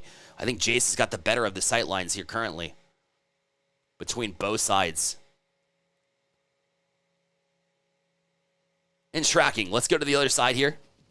As you still see, like, Landon's got an eye as far as where they might be, and the structure is pretty low, but they got a little bit focused on trying to lay into that structure and force them down, but all they're going to do is just go down one step beforehand. Now movement happening from Ian. Ian wants to be able to pressure in too. They do get a little bit, but their shield is completely decimated in the process, but they're doing the same to their opponents. That was a great shot, but they lost a little bit of damage on the fall. And are still kind of hanging in there too, but breaking down the walls on the other side is Landon trying to support in this manner. He catches the tail end of him, sees speed, but they're going to be in a rough spot. Still able to heal up in the right spot. They caught them from behind. Well done by Landon to track that one all the way. And they're able to get around back here, and back within 3 they'll go. Back and forth battle. Landon and Ian doing well. Kind of hang into it. We're still watching from Landon. Good spot for them to be in. Ian's kind of inching their way over, but not much they can do here. They're just going to try to get back to where they started in the beginning, which is basically join their teammate from that higher ground look. No one's pressuring. Way more calm of a round. You do have a good look here. As Jace, I mean, it's not always about the high ground, right? You can still kind of track them from the lower side. Especially when we saw a situation a couple of times where even when you have the high ground, the structure completely collapses. You take that fall damage, and it becomes a totally different monster to have to deal with, especially if you don't have time to heal, which is basically always been the case. It's the upper finals, so these are 2 of the best teams so far already within the bracket itself. Great look here from Ian. Ian wants in. Telling the team, a.k.a. your duo, let's just go ahead and go at him. We have both the looks, and that's going to be the shield cracked. Cycling around. Teammate is here and available. Gets the first knock. It's Landon. Landon heals up and has that look too. Finishing one. And the other teammate here in Ian able to finish the rest. Almost able to catch that one too, but Landon and Ian now back within 2 rounds before you even blink. It's now up to Jace and Zayden. They had a 4-round lead before this. So feel a little bit less comfortable than maybe they were a couple of rounds ago. Still trying to get that little bit of peak, just a pixel. And there's no fall off with this AR, by the way, which makes it very easy to handle. And so even if they peak a little bit, it's just all about how much have you practiced your shots here at that point in time. But another standoff ensues. Both of these teams very much surgical with how they want to approach, and I love it. Action, but a risky move here from Zayden. As Zayden wants to get closer, has low grounds. Being a little bit quiet, but you can see the fires on them. As they try to just rain down on them too. But basically equidistant is Jace as well. So they break into the structure slightly, but they're being peppered completely. You see the angle. Nice one from Landon here. Landon and Ian both on this same structure. You need to force them. If you're going to pressure us, like we have the view. Like we're going to be able to jump onto you. And Ian wants to press forward and dive in. But the metal structures, as they finish, it's going to be tougher to break into them. Plus, you have the editing ability from the other side, too. Very low here, as they got 85, but they do land a shot as they try to get out of dodge. But the rest of the team, I mean, that's going to be tough. Yeah, Storm, nothing you can do about that one. Just ran out of time, ultimately. And that's all she wrote for that round. So finally, it felt like a long time coming, but eventually they get here as Jace and Zayden. One more round to try to punch their ticket to the grand finals.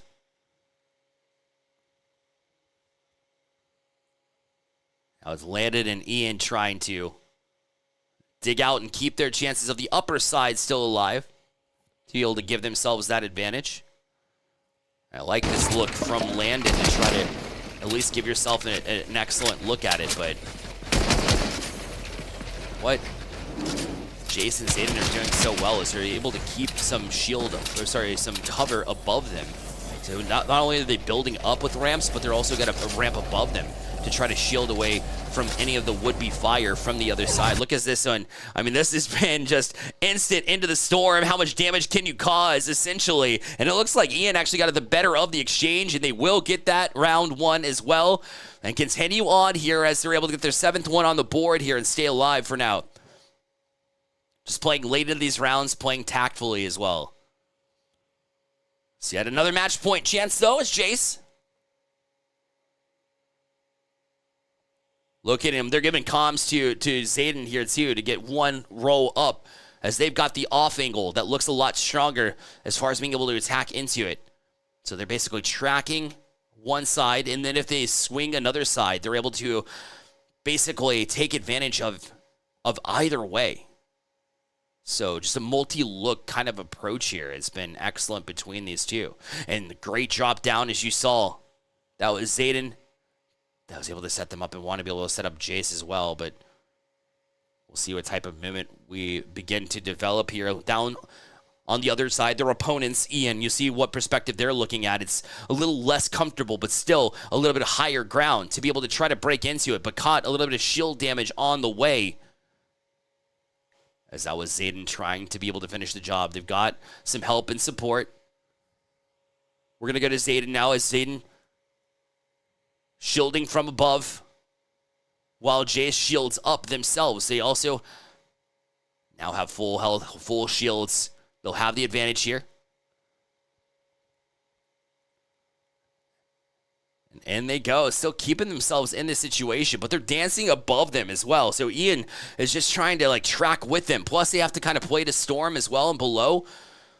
So now the drop down will make it more difficult to try to read here on the other side. They do get that shield break, but they fall. Opportunity now develops, and just before the storm comes in, Landon will keep them alive yet again, and we play on.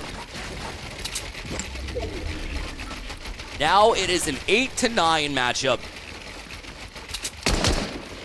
And way less confident are Zayden and Jace now, as they want to force the issue early. You can tell they got the lead. They played a little more conservatively. And now Zayden and the rest of the crew here, we saw great shots there from Jace. They want to dive in. They see what Zayden's been able to start up to as Jace is in here. And you saw them get through all the way through the shield. Now they melt even more shield and then get through the top side. And there it is, finally being able to break through a 10-8 victory. And Jace and Zayden will advance to the grand finals through the upper side. Well played. What a match. That was a close one for sure. Landon and Ian not done. They'll drop to the lower finals, so we will see them in just a little bit. We're going to take that quick break and follow the rest of the bracket action. Don't go anywhere. The ACTC Duo Invitational featuring Fortnite. Been here on the campus of ACTC, and it's been a fantastic time. Got to give a shout out to everybody involved here. Producer behind the scene doing a fantastic job. We've got everybody else locked and loaded here too, and obviously some support here. A big thank you goes out to ACTC for their support here ultimately. So now we'll get things rolling here in just a moment. In fact, we have our matchup coming up as we speak. It'll be Jack Seal and Skylar facing off with Asher and Lincoln. For this one, obviously a lower matchup here, lower quarterfinals matchup. The winner is going to face Ben and Caleb in the next round. Ben and Caleb fell victim to a 10-8 against Ian and Landon, who we just saw a moment ago, who ended up dropping down. But when they did, a 10-0 victory over Jackson and Devin, very convincing form from them. So they looked really strong in that moment, I believe. Nope, just kidding. But Jackson, so this crew actually, comes through and able to get a 10-1 victory. Asher and Lincoln were able to. Jaxiel and Skylar on the other side of things. But we're in round one now, so let's go ahead and check it out as we have Asher on the bottom side, trying to hold it down while Lincoln gets some settings going. So they will fall. So now it's up to Lincoln. So that's going to be unfortunate here. As you see, the dive in should be in favor of Skylar here as we're watching. Skylar does pulls out the the short range just in time in order to get the job done there. And round one will go in favor of Jaxiel and Skylar. Remember, this is a lower side bracket, so it is win or go home. Quite literally. Between these two. Skylar's teammate Jaxiel. A big reason why they were able to advance to this round in the first place. Both of them have been really good, have good looks there, but missed a couple of the original shots. Was able to adjust in time to get a little bit of that shield damage, but probably not as much as they were looking for at the moment. That was a great shot there from Asher. Asher's now got a handful to deal with currently. Oh, it's all a little bit of support, but wasn't able to build off of it, so they lost a lot of health on that drop down, and it will matter. Tough way to fall in that moment and now find themselves in a 0-2 deficit after taking a lot of fall damage. Thought they could get over to the other build and maybe at least limit a little bit of it. I'm not sure if they would have gotten away from it completely, but that was a tough way to go for sure. As we see Lincoln. Lincoln's part of this Asher Lincoln team.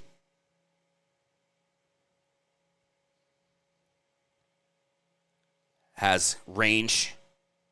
Had to pull out the rangefinder on the last one, but is able to kind of manage where they are. Knox, so they'll have to try to hold themselves afloat right now. And you got to wonder if Lincoln was able to fix those little settings things that they were going through a little bit earlier. Had to kind of adjust on the fly, and they're taking some heat. Need to bail out. Made sure not to take fall damage this time around, but it's very difficult. It was Asher, their teammate, that took it last round, and so didn't want the double up. They were able to heal up with the fish, though. And now they try to edit their way back down, but instead are going to have to try to get it out in a gunfight. But they weren't able to get out of dodge. And so now it'll be a 3-0 lead. This Jaxiel Skylar team has been really strong. As Jaxiel remains that mid-range threat, but they're going to allow Skylar to really dive in pretty close to their opponents really early. And now maneuvers the mace. They break down walls. The other team shelled up as they look to try and just get that equipment fixed. So you see them kind of messing around. Listen, they might have communicated with their opponents. You love the communication lines between these players. So they're going to dance in the meantime. They will take the victory in that round. And again, Lincoln was the one trying to switch around those settings. So hopefully they got it to a place where they're at least comfortable to be able to fight here. We'll check out and see exactly what they might be dealing with here as we look and take a peek at Lincoln currently. Yeah, looking a lot stronger from where they were before. Looking a lot more confident in their builds. So that had to have been at least part of the issue here. Down is their teammate Asher. Tried to get a little bit of it back to where Lincoln was trying to hold them afloat. Got them down to as low as 9 HP, by the way. So Lincoln was close to forcing them into a damage situation, but they do fall ultimately, and Jaxiel and Skylar now up to a 5-0 lead. We'll take a peek at Skylar, who was large contributor in that last round, and still diving in here, so good edit there too. Didn't catch the damage though. Are they able to adjust in time? They do get that first initial knock. Looking to potentially finish the rest. And the support's from all the way other side of the map. So they had just basically a 2v1 situation. They're going to both dive simultaneously. Look how aggressive they're getting here. Is Asher. But Asher, not sure they're going to be able to come out with this one. Swinging around here is Jaxiel. And their adjustments actually see their opponents come through the door right in your face, but able to manage and fight that off as well. A 6-0 lead here in the lower side. Look at this. Right back to work is Skylar, completely destroying the entire building, which took a lot of those metal mats to build in the first place. And they built up to them anyways. Look at that mechanics to get right back on top. Skylar has certainly not lost any energy as this tournament has gone through. They've done a fantastic job, but look at the avoidance there on the lower side. Skylar eventually was able to find it and cause a little bit of damage. But now it looks like Asher and Lincoln are going to try to work together. They see opponent drop down. They're looking to be able to establish and keep within it, hold their ground, stand their grounds. But is it going to be enough? The Storm and their super low too. Teammate was already down as well, and Jaxiel and Skylar up to 7-0 now on the score count. And Lincoln still might be dealing with that settings issue. We'll keep you up to date on this one. Skyler wants to dive. You saw that setup, but the knock was from the other side anyway. Jaxiel was able to get to it, but now trying to finish the job is Skyler. You see them just tracking on, wanted to use the pickaxe. No, they'll drop instead. And sometimes when you have that confidence rolling, it might be a little bit too much. And in that moment, that's what it was. Jaxiel now left by themselves because of it. But we'll have 50 shield to the 19 shield of Lincoln. So Lincoln versus Jaxiel here. And actually, Lincoln's got the advantage here because they know exactly where they are with the footsteps. Plus, they have the higher ground, too. I like this look. Able to draw first shield and able to get that one as well. First round on the board there for Asher and Lincoln. And it's got to be baby steps at this point in time. Like, you haven't won any rounds here in this matchup. You're down by 7. Get things going, especially if their settings are back to where they want them to be. That would be ideal. Asher from that distance, what a pop. Nicely done from that range, was impressive. And that's going to buy Lincoln a little bit of time to continue to try and deal with these issues. They do melt one, so that was the knock that they had a little bit earlier. But now they're going to have to try and play it themselves. They picked up some shields too. They're being pressured in. Skyler wants it. But will they be able to manage into it? 1v1 battle. They're in a rough spot here.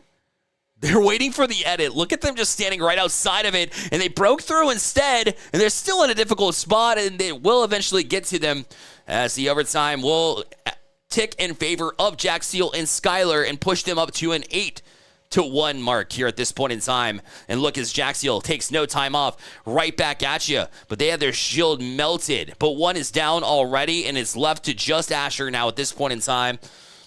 As they did do a great job to get a build on top. But Asher's got a lot of work to do.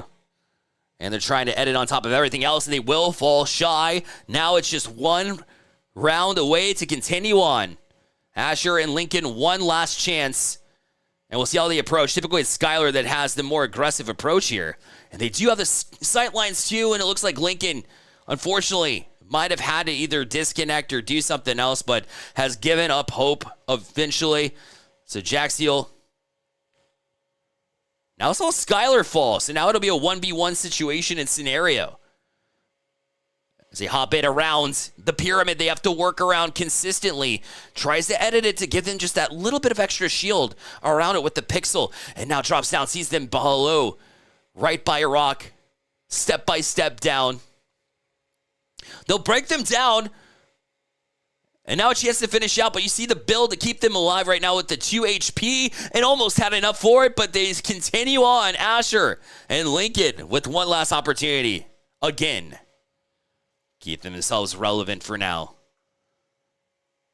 Skyler was laying it out, but catching some heat of their own, so they're going to bail out behind. Has some extra shield too. Also catching some pressure is Jaxiel as they try to dive into it as well. They've got Skyler, their teammate, healing up in the moment. Asher on the other side of things. You see how high they built themselves up to. Very risky move, especially if you can't build here. They drop instead. Unfortunate there from Asher. And Lincoln's just going to have to surrender here at this point in time. Was dancing in the meantime. If they keep themselves alive here at 2 HP, that would be incredible. But it looks like the job has been done. They're even toying them around. They actually got a knock here. There's no way, right? There's no way. Lincoln, hello? Oh, they're going to keep themselves in the storm? Oh, it's overtime. This is even ground here. No way. No way. Try to get them with the pickaxe too, but they can't do it. They fall short. And Jaxiel and Skyler with a dominant performance here in this round. Asher and Lincoln, though, they're able to stick around for a little longer than maybe we anticipated there to keep their teammates alive temporarily, but it was not enough as they will go home after this round. Good try by them for sure, and congratulations to Jaxiel and Skyler for advancing to the next round. We're going to take that quick break and be right back with the next match. Don't go anywhere.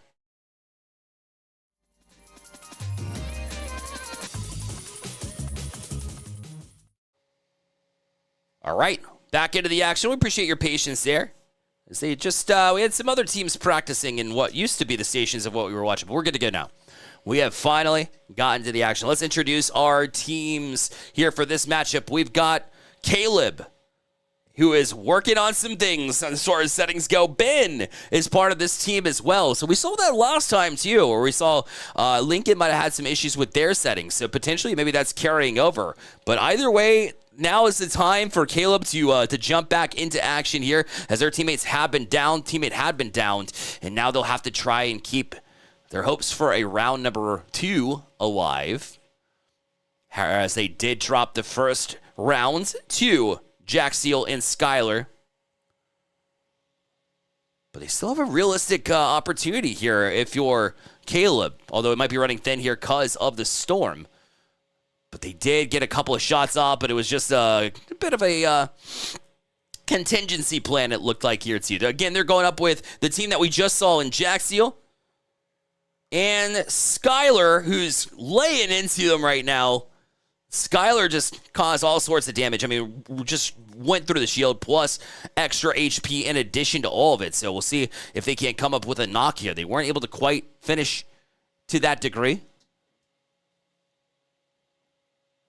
And now both teams trying to just kind of reset, recalibrate, and find a way to it. As Skylar is still trying to find an avenue. A little bit difficult. Not sure what Jack Steele's doing, but we're going to go up here. Let's go Ben. Right now, Ben's looking around. Teammate also looking to adjust something as they will fall. So now it's left to just Ben to try to keep them in relevance in this one too, as they're just going to keep themselves centered, locked and loaded. In the meantime, in the storm, will they be able to do it? Down they go. So the victory continues here, as that's another round 1. They might be starting over here as we see them go back to lobby. I was a little confused about what was happening. A couple of members of one of each team was really trying to bounce back as things developed further. So we were trying to track it as it was going along. Looks like they will try to find a reset here. I'm not sure if it was a lobby issue or maybe if there is some hardware tech, but either way, we'll get you the update here as they'll relaunch the lobby here in just a moment.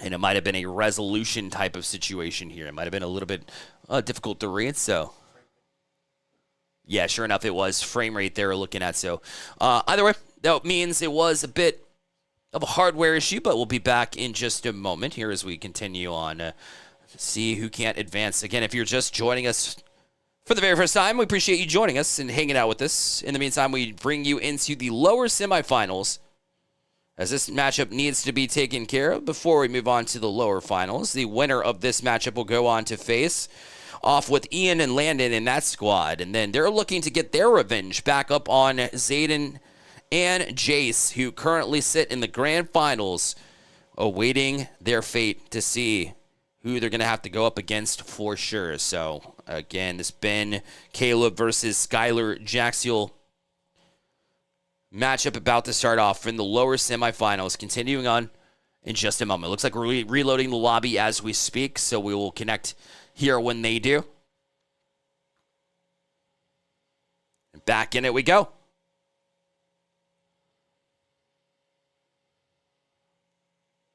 So we see a similar situation, though. We talked about it beforehand, and it'll actually remain this way. Where Ben and Caleb, so Caleb and Ben, both of them are going to be in that green and gray combination, whereas we have Skylar and Jaxiel, who the blue stripes, as we begin round number 1, for real this time. Third time's a charm, they say. We'll see if that holds true or rings true. As Skylar doing what Skylar does best. That's all they know how to do is jump in and attack and be able to defend themselves in the process. They are such an aggressive player, but do so in a way that just creates all sorts of chaos for the other team. So they've been really executing extremely well. You see their teammate Jaxiel with the first knock here as they do take care of them. And now it's Jaxiel to hold on. And Him and Skylar do eventually find their next match as well. Jaxiel gets both of the picks this time around and able to get the 1-0 lead in rounds played here in the lower semifinals. More pressure put on by Sky, but you can see this upward pressure from Caleb as well, as Caleb is looking to get to work too. They're going to have to box themselves out. They're catching a little bit of help from Ben here from a distance to try to keep them at bay and keep them locked and loaded. One knock actually going to go down as the closer member here, and Caleb does get the first knock, does get some extra shield damage in addition to it, and almost got it, but regardless, Ben caught them in a hard place, difficult spot, and from a distance able to catch that little bit of HP that Caleb wasn't able to finish. That's why you have teammates to begin with, and they're able to get that round one, so we are now even at one apiece. And Skylar was already able to take a couple of shots early and still being able to manage that. So that's 2 shields that should be very low. And that's a cue here from Jaxiel, who's also already all the way around, but does get knocked. So now it's Skylar. Did they get that? Yes, they did. Wow. 1 pixel on a foot. Knew that they were low health and didn't have to worry about a body shot or a headshot there. They just went for that lower body shot and was able to manage to keep themselves up with it. So Skylar is now looking to get back to work. And healing up in the meantime. Caleb looking to keep themselves in it. That's their look down below, looking to keep themselves relevant. Skylar is dropping down. It's a matter of if they can locate where Skylar's trying to come from. That's going to be footsteps that they see on their screen, so that'll be the cue to at least be able to watch one way, but that can change in a hurry as they edit their way out and look for just a clean path to get away. But meanwhile, Skylar is all above them, just kind of tracking as they go. Their shield taken away, inching their way lower and lower as they go wall for wall, accidentally hitting a pause screen, I believe. I'm not sure if that was intentional or not, but that's going to cost you a round. Unlucky scenario there for Skylar, as it looked like that was an accidental button hit. And for that reason, they actually surrender a round. And so now it'll be the count of 2-1 in favor of Ben.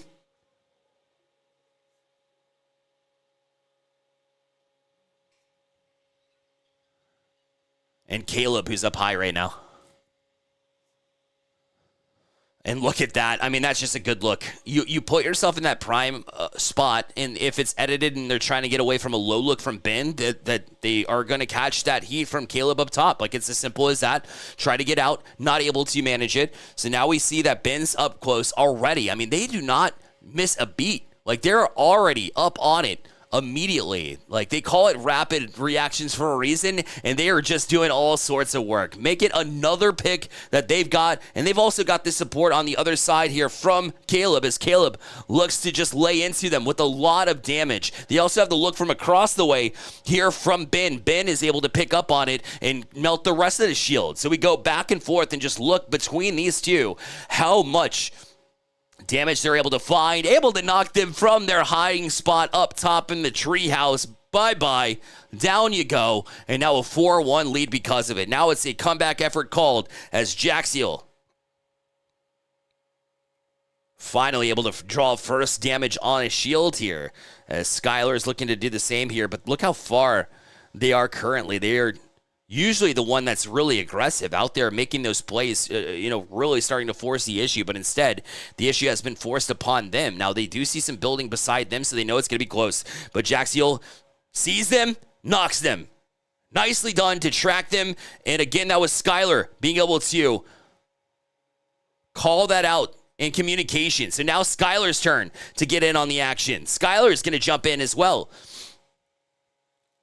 and deal into it, but they caught the tail end of this one, so they're just going to box up and heal up. Now it's Jaxiel's turn to rotate in and try to alleviate some of the pressure. I know Skylar is still with it. Now down 159. How much more do you need? They get knocked, and now Skylar's got to stick with it.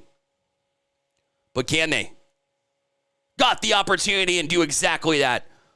I mean, they had a sliver of area, room to be able to work with, and they were able to get it done. So they get their second one on the board here, 4-2 now as it stands right now. Caleb and Ben posted up from the same area, but they're in a tough spot now. As once again, they're finding themselves on low ground, just trying to tear through and maybe break some of the infrastructure to be able to dive them down into a spot, or maybe have them catch a little bit of damage before jumping in on them. But they'll throw a fish down to make sure that they get their shields back and running and operational here. But look again, Skylar jumping in. This is when Skylar's performing at his best, is when he's able to manage to get a lot of pressure on. And look, as they don't even track him. They have no idea that they were on top of him, and they're trying to pickaxe their way through to be able to build their own, so that way they can peek through. And they were able to manage to do that once, but then it was rebuilt in an instant to try to keep them away. Both players. Now you see Skylar has had Jaxiel drop here in this moment, so they're going to have to go solo against it. Caleb and Ben are all over them. Look at the jump up, too, and the edit. But wasn't able to quite get that first initial shot. And once again, there's a situation where they kind of brought up a screen that wasn't available, but they still are able to manage to get away from it and get that first touch. And sometimes that's all you need, is to be able to draw that first shield damage, still trying to build away from everything else. Is doing a great job to manage, and eventually does wait them out long enough. And Skylar just left in that 1v2 and played it to a T. And you just use the environment for you. But now it's a situation where you're down immediately afterwards. So now Jaxiel in a tough spot for sure. There might be an issue here, as we see both teams are actually paused here. So we're going to hold up and see if we can't get word as far as what's happening as it stands right now. I think maybe they communicated with one another and said, hey, we need to switch a setting or two.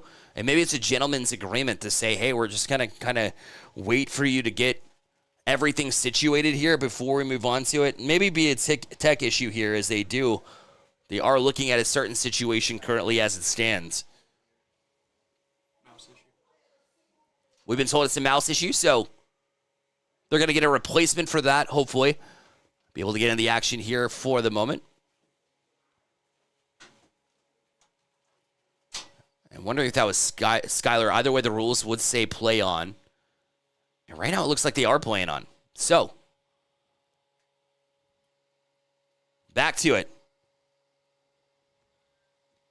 That was Caleb. We're looking from their viewpoint. They did get boxed out, though. They want to stay outside of the realm of the storm, and does a great job knowing that there was only one pathway out of the storm, knowing that they were low HP. You just basically build a pipeline at that point in time and say, come to me, I will drop you down, and move on to the next round with that point in hand. So it's now a 5-3 matchup as it stands right now. Already one down here on the side of Jaxiel. Skylar, the only one left here in this round as well, so might be fall victim directly after. Skylar with the wise move to let the storm inch in on them just a couple of rounds ago, and now looking to build off of that too, but there's nowhere you can go there. Just surrounded completely by this Caleb and Ben team. And look, they're going to try to go right back to work here, as we see Ben, from their perspective, will try to get to the top here. Had an opportunity to be able to compromise the structure from the other side. We'll see if Caleb has a better look here as they edit things down. Really just trying to track where they're going to come from here. And right now it's Jaxiel's turn to shine here. You're looking to break through that structured wall. Does get the first pick. And now Skylar's trying to break through to get the other one here too. Right up on top. Actually has a teammate with them, so now they feel a little bit more confident. Jaxiel does find it. So the teammate able to come through and finish them off. And we find ourselves at a 6-4 battle now, as they continue to make it close, all things considered. But that's a big structure that they built up top. We've got Ben and Caleb in the same area. Have great viewpoints, but lost their focus. Lost their focus a little bit on that northwest corner. Maybe they weren't prepared for. They also might have a flank coming too. You see them being a little bit sneaky down here. Jaxiel were ultimately called out though. So they're going to back out track, and now it's Skylar's turn to try to find them. Both of them having to work from the bottom side look, so will they be able to find much? They're finding Caleb, that's for sure. And Ben right behind him. As you get a good viewpoint from both of them, you can see where Ben has that support out in front of them, so that way they can kind of get a multi-look here from them, but they'll join their teammate. Now they have to both look, but they did not look behind them. And that was Jaxiel that gets the first knock, make it 2 back-to-back. Well done, Jaxiel. And now it's a one round lead again. It's been a long day. But we got Skylar looking at Cos even more. She's look at that distance shots. That was a shield that is no more.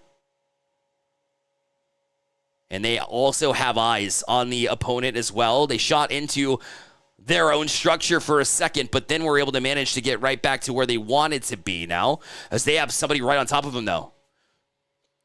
It's Ben. Ben wants a fight, is willing to dive into it, but teammate Caleb was able to get that first knock, but we're still watching with Ben. Trying to break through with it. Let's check out Caleb. Caleb's right below them, too. He's got the shots on him, too, trying to follow him and track him as they go. They will have to manage the storm as well. Be a difficult situation, but they do come up with the round victory. And finally able to get one back and regain that 2-round lead here in the lower semifinals.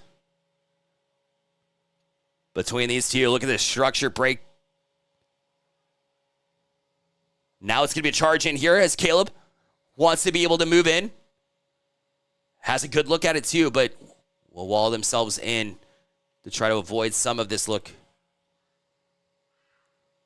Now they see them come into your pen, and you will catch the horns. Still waiting and trying to dive in. Now you've been located. Difficult situation to be in, and Caleb makes no mistake about it. And now they're just 2 rounds away from being able to capture a lower finals appearance, and they're right back at it as well. Here's Ben laying on some pressure. And they've got a good look here from Caleb as well. As those two kind of went back to back, here's Ben as they find themselves in a situation locating the rest who are both on ground currently and just trying to shield themselves out. And Ben doesn't want to allow them a chance to breathe, and I like that approach as they do get that first knock. They'll finalize it through. And now it's going to be a tough haul here for Skylar. But Skylar's done it before. Has gotten the 1v2. Last time it was a situation where they used the storm, the time, in order to their advantage to be able to get the victory. We'll see if they can't find another unique and creative way to be able to get it done. They'll need to, because they've been tracked by both members of this team. So that'll make it difficult, though. That's the first one, as they were able to find a little bit of damage here. They do knock one. Now they're going to try to hold on to it while in the storm. Can they pull it off?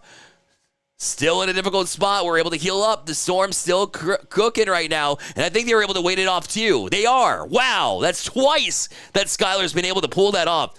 Well played here by Skylar. That's just a smart player, right? You don't have to necessarily take that fight. Plus, you have the heals. Why not use that to your advantage and continue to mount something here? Now it's up to Caleb and Ben to try to answer, and Caleb's got eyes on him. But we'll need to heal up beforehand. Ben is taking peeks from a distance, able to lay out the first little bit of damage here from the shield. Has the topside view, too. Ben was trying to create a little bit of pressure, but now they've got some pressure of their own. Wow.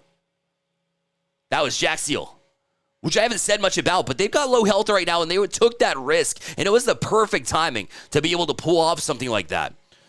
Not sure what happened with Skylar now, but they actually fell victim to the storm. They might have had a little bit of an issue again. Yeah, they seem like they're having a little bit of trouble here. Can Jaxiel come up with a similar situation? That one was a little bit tougher. So Skylar wasn't able to keep themselves up.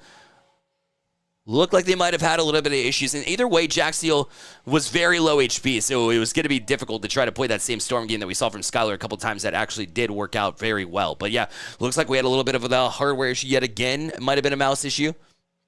They're looking to fix it as we speak currently. more of the settings issues, potentially. And maybe that's what it is. But right now, the scoreline is going to be a 6-9 scenario. Chance for Caleb and Ben to close out. And right now, still both up for Jack Seal and the rest of the crew. Ben and Caleb in a similar situation. Look at Jack Seal and Skylar. Both teams are working side by side right now. But still in a difficult situation. Look at the pressure we're seeing amounts from Ben.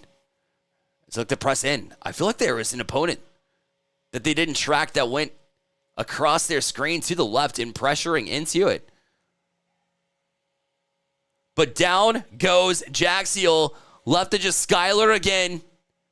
Skylar's going to have to bail them out. One last opportunity for them. Can they stay alive in this tournament? This is the last hurrah. How many times have we seen Skylar bail them out, and they're relying on it yet again? And they've been dealing with tech issues too, so they're going to have to keep a calm, cool, collected attitude. They do knock one, though. So now it's stuffed in a 1v1 situation. They still have 70 health as well. They're going to try to switch things around, maneuver them to a spot where they're more comfortable with it. And the building down, but they're still down at 50% health, and they get it done. Skylar keeps their chances alive with yet another big play. Very late into this one. And that round was something else, and yet they still find a way to get it done. Skylar has been a difference maker. Difference maker here in this lower semifinals. Caleb and Ben, though, they have still multiple different chances to be able to close this out. They still have triple match point. And they're going to try to get after it. Still watching Caleb get above them. Meanwhile, Ben is going to try to break into it. Potentially. Join their teammate here, too. They got upper ground, higher ground. But meanwhile, they're just above, laying it out. Boxing them in, quite literally. Not much you can do right now. You can tell that they're thinking about diving into it. And that's what Caleb is going to do, right into the fire. But now we see Ben, who's got the little bit of higher ground and waited behind, trying to rotate into it, and gets it done. Secures the final knock. And Caleb and Ben will hold off Jack Seal and Skylar. And Caleb and Ben will move on to the lower finals after it was a tough one for sure. But, I mean, they were able to keep cool and able to finish out when it mattered the most. A fantastic effort from those individuals now. So they will move on. Caleb and Ben, great performance there. After a 10-0, that one not as easy on the lower side, but they still get it done. We'll take a quick break before they go up against their next opponents in the lower side. Ian and Landon after this quick break. Don't go anywhere. Welcome back, everybody, to the ACTC Duo Tournament Invitational here at ACTC, by the way. It's been an awesome day here, live in person. Being able to test out their amazing facility, which I've gotten to see firsthand, has been fantastic, getting the whole run-through here. Not just of the esports portion of this, but in their esports setup, which is incredibly laid out well and fantastic. It's a great arena, plus a whole lot more that happens too. Their broadcasting team and what I've been able to see has been fantastic. There's a podcast room that I want to live in. But in the meantime, we live in the lower finals as we've got our next matchup, Caleb and Ben. Those two keeping the same skins as we're familiar with, so those will be the Caleb and Ben combination. They're facing off Landon, who's getting some shots in currently. You see them from a high distance here, too, with hair that looks similar to mine. And then you got Ian as well on the other side here, too, with this team. Ian is looking to kind of inch their way in, too, creep up a little bit by little. Ian and Landon looking to do the same. Look at that one off angle. Perfectly done there by Ian to try to find it. The only thing that they were missing was landing those last shots. And they might get to it. They are able to. So although Ian had some issues with it, Landon was able to pick up the loose change, so to speak, and they will get the first one on the board here in the lower finals. Teammate Ian already pressuring in. Saw him at a good look point. Missed their first jump, but nothing too terrible there, as they were able to adjust accordingly. Teammate in Landon is looking to put some more pressure on.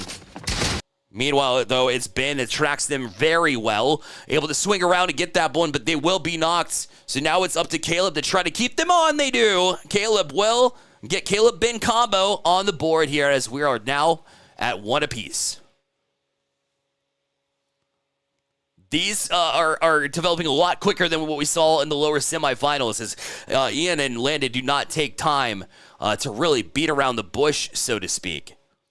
Ian and Landon have caused a little bit of kind of a double-edged sword whenever you pressure in like this, right? You get some of the round wins because you performed extremely well and you are playing on that pressure, but also you put yourself in harm's way as well, and they're having some difficulty here trying to build away from it. Will they be able to get out of harm's way? They actually lose their teammates, so it's going to be just them. They're not going to be able to finish it off. Caleb and Ben now with the lead, 2-1. They've been doing a great job here, as now they have the lead, and wondering if that's going to change their play style here, as they were playing from behind and they were letting the play come to them. And I feel like maybe that's just a time where you stick with that same structure, especially if it's been working to some degree. Teammate Ben lays out the first bit of damage here, but this definitely takes a lot of damage of their own. They will be able to heal up and get some of those shield points back as they were. Meanwhile, making a shield of their own that's trying to keep away from this fire is Caleb, as he just tries to box in at this point in time. I don't think he's located a whole lot of it. Better positioned here from Ian, as you see teammate is there as well, but will be knocked, but they do hang with it and do a good job to track, as they realize that Landon was basically taking a little bit of that information to their advantage, and Ian's already going to be spawning super close to Caleb and Ben, as they had rotated into where they knew that the next spawn point was going to be, and that allows them to catch them by surprise. One already down, and they're going to jump into the next battle as well. Teammate landed here to try to spark this battle as well. And now, certainly they do. Well done. Rotation's good. Their ability to be able to find, locate, and then be able to get to the point of attack quickly has been their biggest emphasis and their biggest strength in this one for sure. Now a response needed from Caleb and Ben. Caleb up high on the build. Almost lost their teammate to fall damage there momentarily, but they were able to get away unharmed, unskeeved. Somehow they are able to, I think, build in time to be able to avoid that. In front of them, their teammate Ben, still boxed in, trying to find the right spot. Missed that jump, unfortunately. And now being built on top of again. This is a similar situation that we saw before. Ian wants back on top of them too, but their teammate caught a lot of fall damage, but the knock was available there from them. Teammate down, left to just them. They find a way behind them in a difficult spot, and yet still they're going to fall just shy. I think it was by the storm, but I'm not sure. Either way, they fall. Could have been by damage. But it brings us dead even yet again. 3-3 here in the lower finals. Again, all of this to play into the grand finals to go up against Zayden and Jace, who await patiently and have been for quite a while here in the grand finals. This is a difficult spot to be in here for Caleb. They are downed. Now it's up to Ben to try and relinquish, to get vengeance, so to speak. And they have him right above them, trying to locate and make sure that they're tactful in their approach here in this 1v2 situation. They split the viewpoints. No, they're actually in the same spot. That'll play big into the ability to Ben to try to pick up and keep their chances here available, as they will get a little bit of shields back as they pop a couple of minis. But the minis were popped on the other side as well, but still very low health is Landon. So really, you want to focus Landon first, get that knock early, and then be able to take it to Ian, but you don't know which is which here at this point because of the skins. So that makes it really difficult. That kind of throws that idea out of the window, but they're doing a good job managing in the meantime, but they have very, very low health at this point in time. Just 7 left, so maybe you want to stick around for the storm, but there's nothing doing there at that point in time. I mean, that was just a terrifying situation to be in, all honesty. And now it's going to be a 4-3 lead here for the Landon-Ian combination here. Landon trying to draw first, but not able to get anything there on those initial shots. A little inch closer. There it is, cracking one. Now look at the dive in here by their teammate Ian as they get up into their business, but they will be knocked. So now it's Landon, and they get knocked too. Back-to-back shots there. Hey, credit Caleb and Ben for doing an excellent job to stay with this. And we go round for round here. Exciting moments here in the lower finals of the ACTC Duo Invitational featuring Fortnite. That was Ben drawing first shield damage and trying to remain with it. Does get the first knock. This is going to be a difficult situation to get the second one, but they were able to catch some support. Even though they went down, they do get Caleb there with the extra one. And now suddenly they have the lead. Ben and Caleb both combine. They're on that last effort. Ben's got to look here on their opponents as well. Misbuild to some degree, but they're able to recalibrate, get back into it, and now try to track them on the way in. They catch them as they're looking to put that pressure on. So they've got the best viewpoint, but their teammate in some serious trouble. Meanwhile, while you're just trying to catch some damage or get some damage from afar, Caleb is having to deal with both of them in their spaces, and they're not able to hold up there. As once that build got a little bit thick, Ben had no chance, no look, no clean shot, and wasn't able to help because of that. They will drop and land it in and get it back instantly as well, and we go back even yet again. Lucas landed, already had a little bit of an idea as far as how he wanted to approach, but neither of them have a really good look here. As you see both of them here in the same spot, so they'll look to build low as they work their way into building. Still going to be a difficult look there, but they killed the infrastructure. Looks like they were able to bail out in time, though. And now, really low and pressured in. Big one from Caleb and Ben yet again. And I'm telling you what, man, like no team has gotten the massive amount of traction from either of these situations here. Check out Ben in their look. Locates both. In fact, teammate in trouble, though. But they do a great job handling it, I'll tell you that. Caleb was on it, but they do end up falling.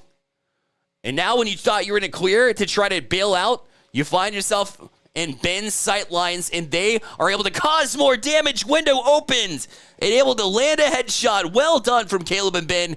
Right back on top. This time by 2. The biggest lead we've seen in these finals outside of the first couple of rounds. Caleb and Ben in the driver's seat now.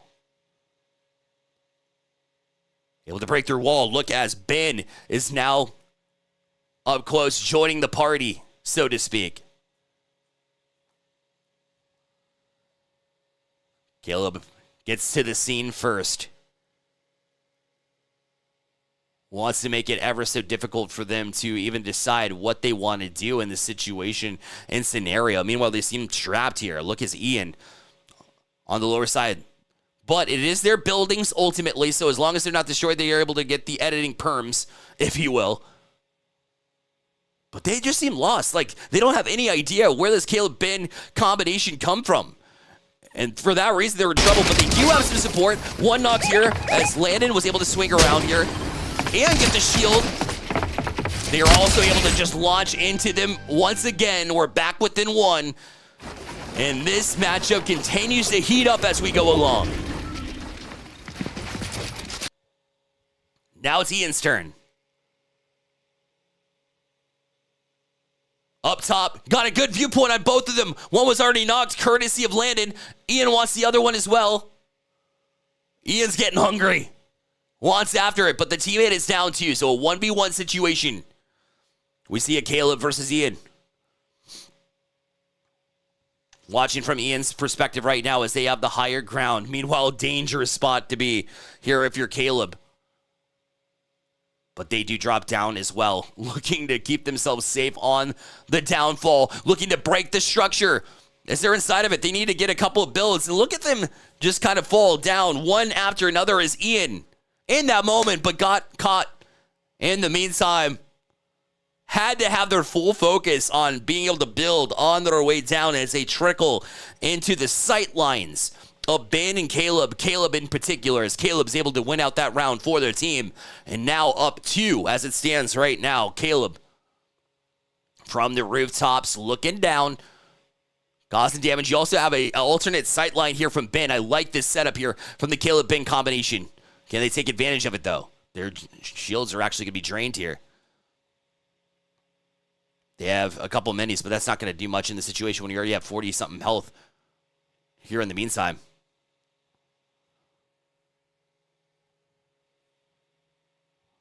Ian looking to build up a difficult situation for Landon to be in, too, as they're going to have to bail out in the meantime. Looking to just get an alternate view at the scene. Ian, meanwhile, did he get that structure to collapse? Yes, he does. Were they inside? Not as much. Or if they were able to build down to a point where they didn't get hurt. No, actually, one did fall on the way down. So Ben down. Caleb in the situation to try to bail them out. Does crack, but the shield of their opponents. But they only had 8 health. Not much you can do in that situation. And guess what? Back within 1 yet again. Here we go again.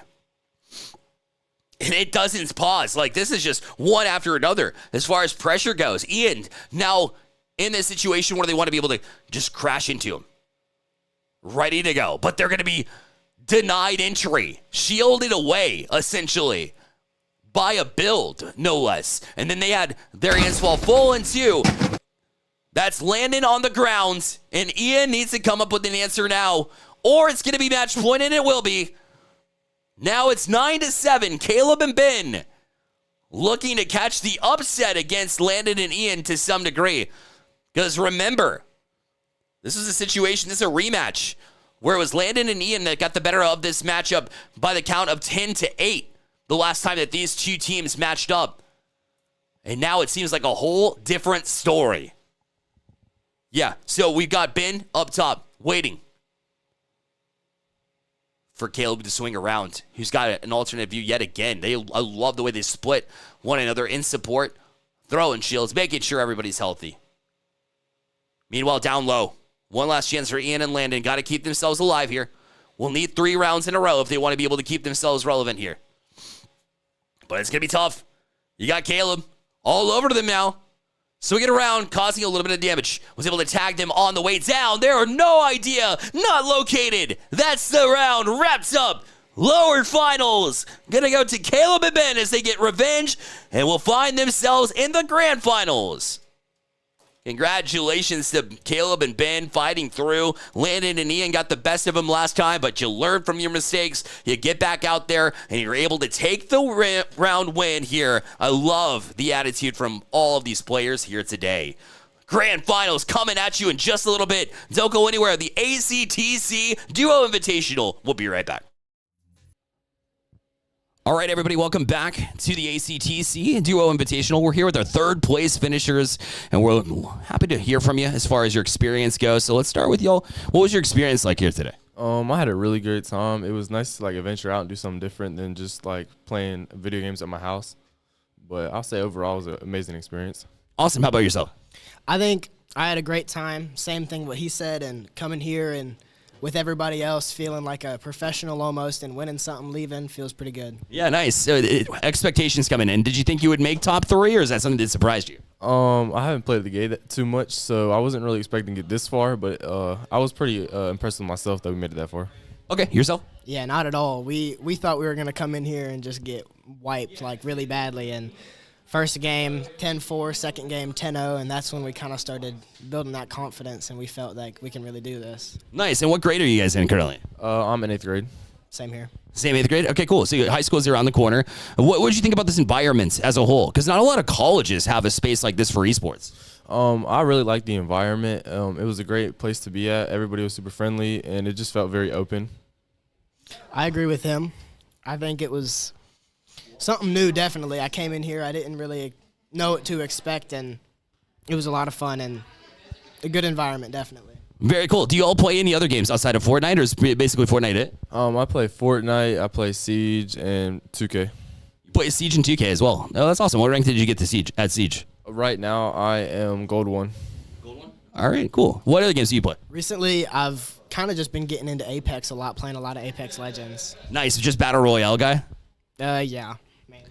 Okay, cool. Guys, what's next on the horizon? So, like, high schools, have you looked into it? Is it like a public school situation, or like what do you have in plan or in store for high school? Do you know? Right now, I'm going to attend Wren High School. Me as well. We're going to go to the same high school. Nice. How far away is Ren, by the way? Wren is about, like, I'll say, 25 minutes away. Okay, gotcha. Yeah. Okay, perfect. And so how is the trip over, number one? And number two, what's that environment kind of like? The trip over here, it was pretty good. There was not that much traffic. And Wren is overall a really good school. It's good with, No worries. It's a really good environment. Everybody's super nice over there. The teachers are amazing. Principal is definitely amazing too. It's definitely very clean as well, which is also really nice to be around. Nice. All right, so what's, again, you have a tournament like this, you do really well. What other tournaments are you looking at, if any at all? Definitely another Fortnite tournament. If there were to be like a Siege tournament, I would definitely play too. I think really just any games that I play Siege sometimes, Apex, Fortnite. I would do a lot of other games. Just now that I know what it's like and that it's actually like fun and not scared to do it, then I would do a lot more. Fantastic. And last question I have for you all. Third place is really good. What do you think led to that success? We definitely did. We were able to talk a lot and be very communicative. And we both have really good aim, so that definitely helped. But I think if we would have placed higher, if we were probably better at building and knowing the game mechanics a little more. Perfect. From your point of view. I think skill-wise, we weren't much better than the teams we beat, but I think it was our teamwork that let us get to that point, knowing like, hey, if we both rush this guy, then we're gonna win, and then from there it's free. So awesome. Well, congratulations on your third place finish. We hope you had a good time, and we'll see you next time. Yeah, thanks, y'all. All right, that was the third place finishers of Ian and Landon, as they do take home bronze prize here. We'll be right back with the grand finals after this. Welcome back, everybody. It is grand finals time here at the ACTC Duo Invitational. We got a battle of sorts here, as Jace and Zayden will be facing off with Caleb and Ben, who snuck their way into the grand finals, some would say. But I wouldn't say that at all. It was a close battle between them and who you just heard from, Ian and Landon, a couple of times. Remember, it's 10-8. They dropped to Ian and Landon the first time, but were able to get their revenge with a 10-7 victory in the lower finals to work their way up top. But they're going to have to beat Jace and Zayden twice to be able to advance to a bracket reset and then do it all over again. They'll have to win twice to be able to get the victory here in first place and call it gold medal, if you will, here at the ACTC Duo Invitational. We'll be starting up momentarily, and one thing to note here as well is Caleb and Ben, they've been working the bottom side of the bracket for the last couple of matches. We got to see and tune into their lower bracket run after dropping in the upper semifinals, and ever since then, they've been able to play and keep sharp. In the meantime, we saw Jason Zayden also get some reps in too as they were practicing in the meantime. So I don't think by any means that they'll be cold coming in, but they will. You know, they haven't faced the exact skill level and strategies that we've seen in the bracket right now. So will that play into a factor here? Is Jason Zayden going to come out a little bit cold based on who they've been playing, or was that a strong warm-up that I saw in the background while they were kind of waiting on things to develop? And will they be able to bring that into their grand finals matchup and make sure they close out this matchup before that bracket reset tries to prevent that bracket reset as well? I'm your host, Bearlight, been here all day long from the campus of ACTC, which has been a fantastic experience all around. You heard it from the students themselves personally, and it continues to just be a talking point here with how fantastic things have been set up here on their campus and how welcoming their staff has been as well. It's been a fantastic overall time as we continue later into the day than expected, but very excited to be able to close out on a high note here with a very fantastic grand finals, which are pretty much ready, locked and loaded up. The last thing to do is to be able to launch the lobby, and so that's what we'll do right now. Also in the consideration too, there's been a couple of times where hardware / being able to make sure your settings are all squared away have been a bit of an issue for some of these players, but it's a learning experience at the end of the day. Because remember, they've been jumping accounts, as you jump from PC to PC. So remembering to hit those settings is something that has been communicated to these players. So they just need to make sure that they get that done. When you're in the grand finals, it's because you realize every single detail. And for these players, they've been able to manage that, and they have been able to manage their way through a whole bunch of talented middle school players here today. But it all comes down to this one. The map is up, ready to go. So is the lobby, and we will be up and going with the grand finals in just a moment. Let's go ahead and introduce our finalists now. We've got Jace in the top left. They're still rocking this blue striped sweaters, if you will, as Jace and their teammate Zayden is also with that same skin. You see them on front of you and on your screen here. Caleb and Ben rocking that same green and gray combination. It begins right now. Round 1 of what could be the final match. Again, if Jace and Zayden are able to close out Caleb and Ben, looking to force that bracket reset. Here we go, and already we see Ben causing a little bit of damage here as we see Zayden now with low shield here as they look just kind of scouted out. In the meantime, their teammate Jace is getting unleashed on right now. Caleb is going to try to fight into it before they can get the heals going because they are still pretty low. Only 50% shield for one of them. That's Jace. That's actually a little bit lower in those regards. But both teammates are doing this, and they have been doing this for the past couple of rounds. Caleb and Ben just being able to build up with Brick and then being able to drop down on their opponents accordingly. It has been a good combination for these two. Here's Ben with the first exchange. A heated one, too. Drops down, gets the first elimination of the grand finals. And now we'll fall down to try to get the second one. We'll catch some extra help there from Caleb. And Caleb and Ben will get the first round of the grand finals. Trying to inch their way to a grand bracket reset, rather. Gotten to the grand finals, and that's a great way to start to try to force the issue. More cover fire laid out here from Caleb as they look to break into it, but a great bailout there from Jace and Zayden. Here's Jace looking to break was the rest of the foundation, but you saw the infrastructure was actually held up because they were able to build over to where the others had built originally in order to keep them at bay.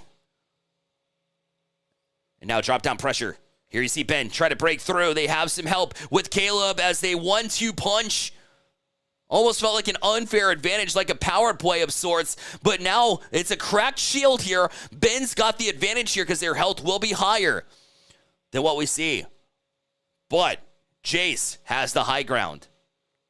Still low on health and their ability, and they've been located as well. So this will make it very difficult here for Jace to try to pull off. And now just being labeled. They're down to 32 HP. They break through, though. Shield broken. Once again, 1 HP, it looks like, from Ben. Now it's their opportunity to try to hang in here. Can Jace just break through? No heals available. They do have a shield, so they'll look to pop it, but as you do, you will fall. Jace able to take care of business there in just enough time. This grand final is already heating up 1 apiece. No breather, no time for a breath. Ben was right back at it, but got hit largely and is already down quite a bit. Has to pop their only minis that they have, so now they're down to 50-50. In terms of shield and HP respectively. Drop down to get the fish to try to help out. In the meantime, pressure being laid out by Caleb to try to at least distract, to give them enough time to be able to heal out. But you can just see the viewpoints here from Zayden in particular as they do watch their opponents cross by. But the lower ends of things were able to get them away. It's Jace looking at them now from the distance. Looking to pepper into him as they will do the dive. Ready for it. Jace after them. They try to run away. They do. They get the build-up before they're able to break through for it. And that will actually pause them, stop them right in their tracks. I love that ability to be able to build into it. As Caleb is able to almost knock one. They do actually get, and will look to finish the job. They do. Left now to just Zayden. And they're extremely low HP as well. Great look from Caleb and Ben in the driver's seat for this round as well. They've got about 50 shield. Exactly 50 shield, and below that, about 43 HP from this viewpoint. And they're going to have to manage both Caleb and Ben. Ben down below that 100 threshold. No shields in hand from Ben, but does pressure into it, as they will eventually get the victory there. And now they'll have the lead here in the grand finals. Caleb and Ben looking to ride that momentum that we saw a little bit earlier. As Caleb is located one, trying to work towards them here with some building. But up they'll go to find a little bit of a bigger vantage point here. Want a bird's eye view of the situation currently. And wanted more damage than that. They got 33, but they're certainly looking for more here. You see Jace now with a good look too. So they're just kind of scratching one another. Just trying to poke towards each other in these moments. Ben not able to get much on the board here. Drop down the build, and we'll have to wait from this one. The best look that we have right now is from Jace, as Jace is now working their way across. They're going to be boxed in now. Zayden does break them a lot. That's 150 on that last shot, by the way, as we were transitioning over. And now they'll look to build across to try to finish the job that they've started here in this round. Still finding a little bit. Builds the door instead of the window. Not sure if that was intentional. Tries to get away from it. Here's Jace now. Has located one. Trying to support their teammate from a distance. Breaks into it. Headshot. Down they go. Zayden gets the first one. But now the Storm breaking into him. Still lands it. Great job to stick with the shot. That was Jace. That will finish it. And now 2 apiece. As Jace and Zayden now we're able to find it. Still poking. Look, is that damage still caused? Peppering here is Zayden. And now they will follow their teammate in. Jace is already in.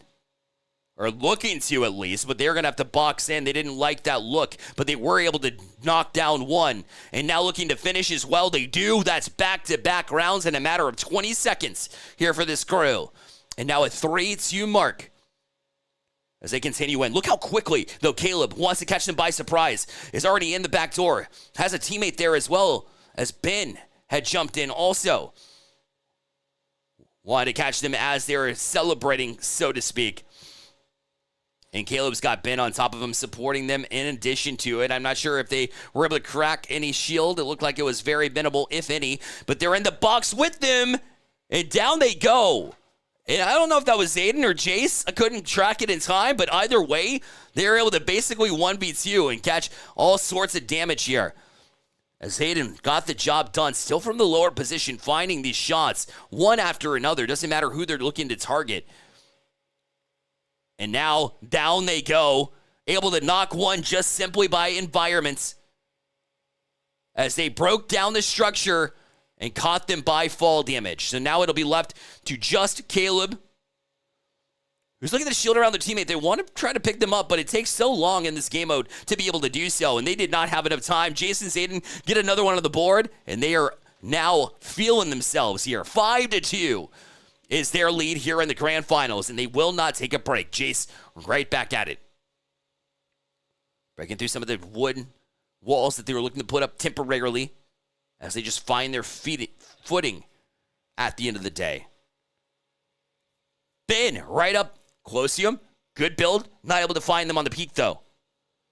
Now it's Caleb. Wants their opportunity to do so, but they're built on top of. Weren't able to manage it. Here's Zayden now looking to swing around. Got that support as well. It was actually Jace that got the job done. Wasn't sure who was going to peek that one, but Jace made sure it happened. And now they're up to a convincing 6-2 lead. Jace was still causing some, but their teammate is down. Zayden down in a hurry. It was Caleb and Ben to force them into this silly situation. But listen, Jace is doing pretty well from it. Now Ben's going to try to crash the party. Try to catch him while they're still trying to heal up. The build is good, though, so they'll keep them away temporarily. Keep them boxed out. And now it's their turn to try to swing around, but they're going to force them into the storm and try to build around them and force them into a situation where they can't recover. But they've done a good job to do exactly that. Jace is able to maneuver around it to keep themselves alive, keep them in it. But I think they've lost track of where they might have been. Now it's overtime. Look, and they get it done. Jace again. Stuck with the play. Now make it 7-2. Hot start from Caleb, and Ben has been cooled off completely. Look, as Ben is knocked yet again. And Caleb now left by themselves. That's how quickly this Jason Zayden combination has been able to strike while the iron's hot. And struggling to keep with it. Yes, certainly that was a difficult spot to be in. And now it'll be 8-10 because of it. And look how quickly they're diving in yet again. It's Zayden with the support fire from Jace. All the way across. Jace will eventually catch up and look to get to it. Actually, Zayden maybe got a little bit overzealous as now Jace is left by themselves. So, Ben and Caleb, a much-needed round. Huge for them to try to stay relevant in this series. Credit them for not giving up.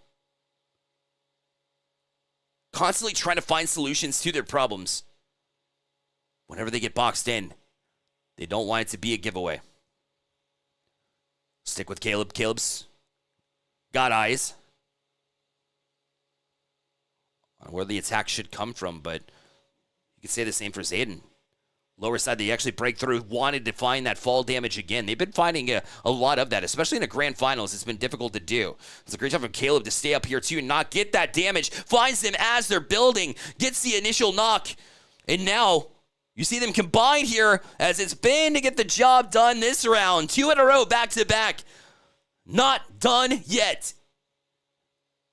Will not surrender, will not give up, and continue to play into this one, even though Jason Zayden, it felt like they were unstoppable with 5 rounds in a row. It has been silenced ever since as Ben wants to get into more action. Sliding in. Already have Caleb up and close. Trying to find their viewpoints. Both of them can do so. Meanwhile, street side.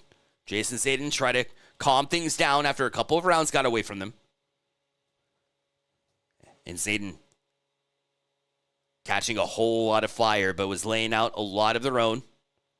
Swings around. We'll have to do it from the storm. Difficult situation. Good luck.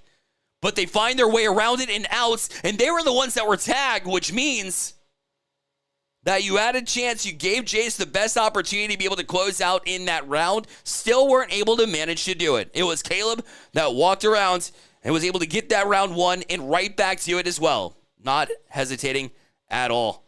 Gonna switch things around. I think they have time. That's a very sticky situation. And I don't just mean the fish. Listen, they're right back at the damage. Trying to break into it, but it's gonna be difficult here as their teammate has been knocked.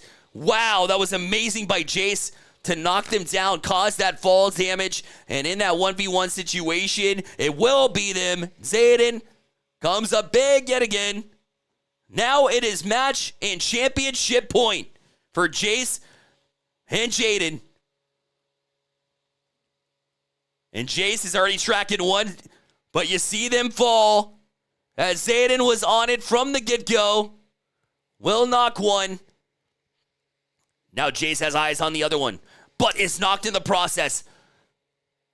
Ben and Caleb continue to keep themselves alive. Caleb this time, the one to try to keep them in the good gracious of this one, but it won't be enough. The grand finals go to Jace and Zayden as they finish off and you're your champions of the ACTC Duo Invitational featuring Fortnite. Congratulations to Jace and Zayden for a great championship victory there. Caleb and Ben made it interesting.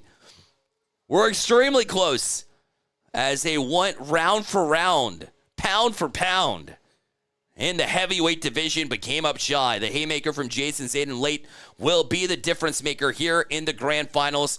to get their championship solidified. We're going to take a quick break as we set up a championship interview, so don't go anywhere. Again, you're watching the ACTC Duo Invitational. It is. We are back here with the ACTC Invitational, third time's a charm, and we're here with our finalists, our champions. At the end of the day, congratulations on your tournament victory, guys. Thank you. Absolutely. So, again, getting first place, obviously a awesome achievement. What do you think contributed to that success?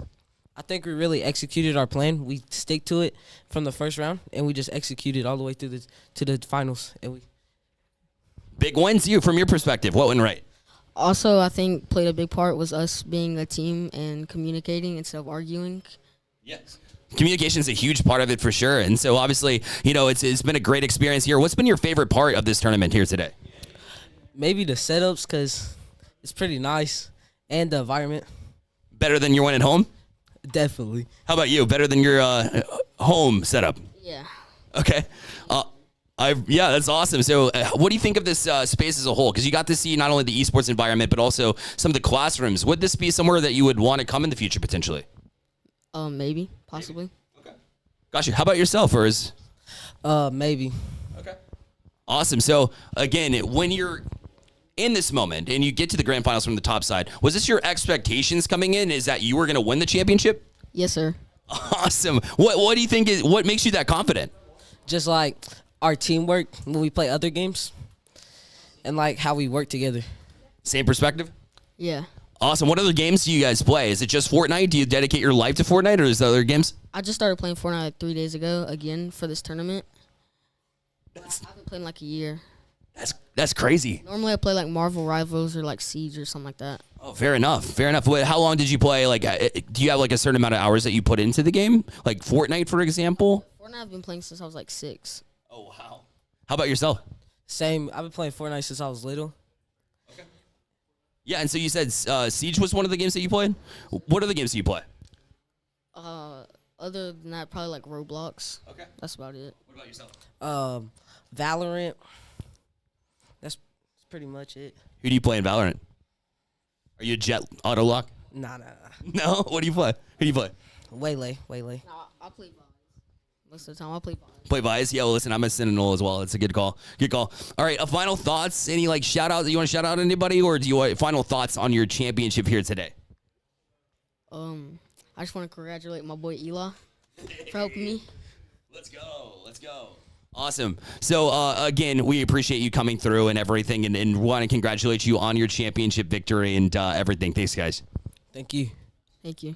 Absolutely. Y'all, that was your champions. Congratulations once again, Jason Zayden with the championship here at ACTC Duo Invitational. Thank you all so much for tuning in. Until next time, Bear Light with you and Bear Light out. Good night.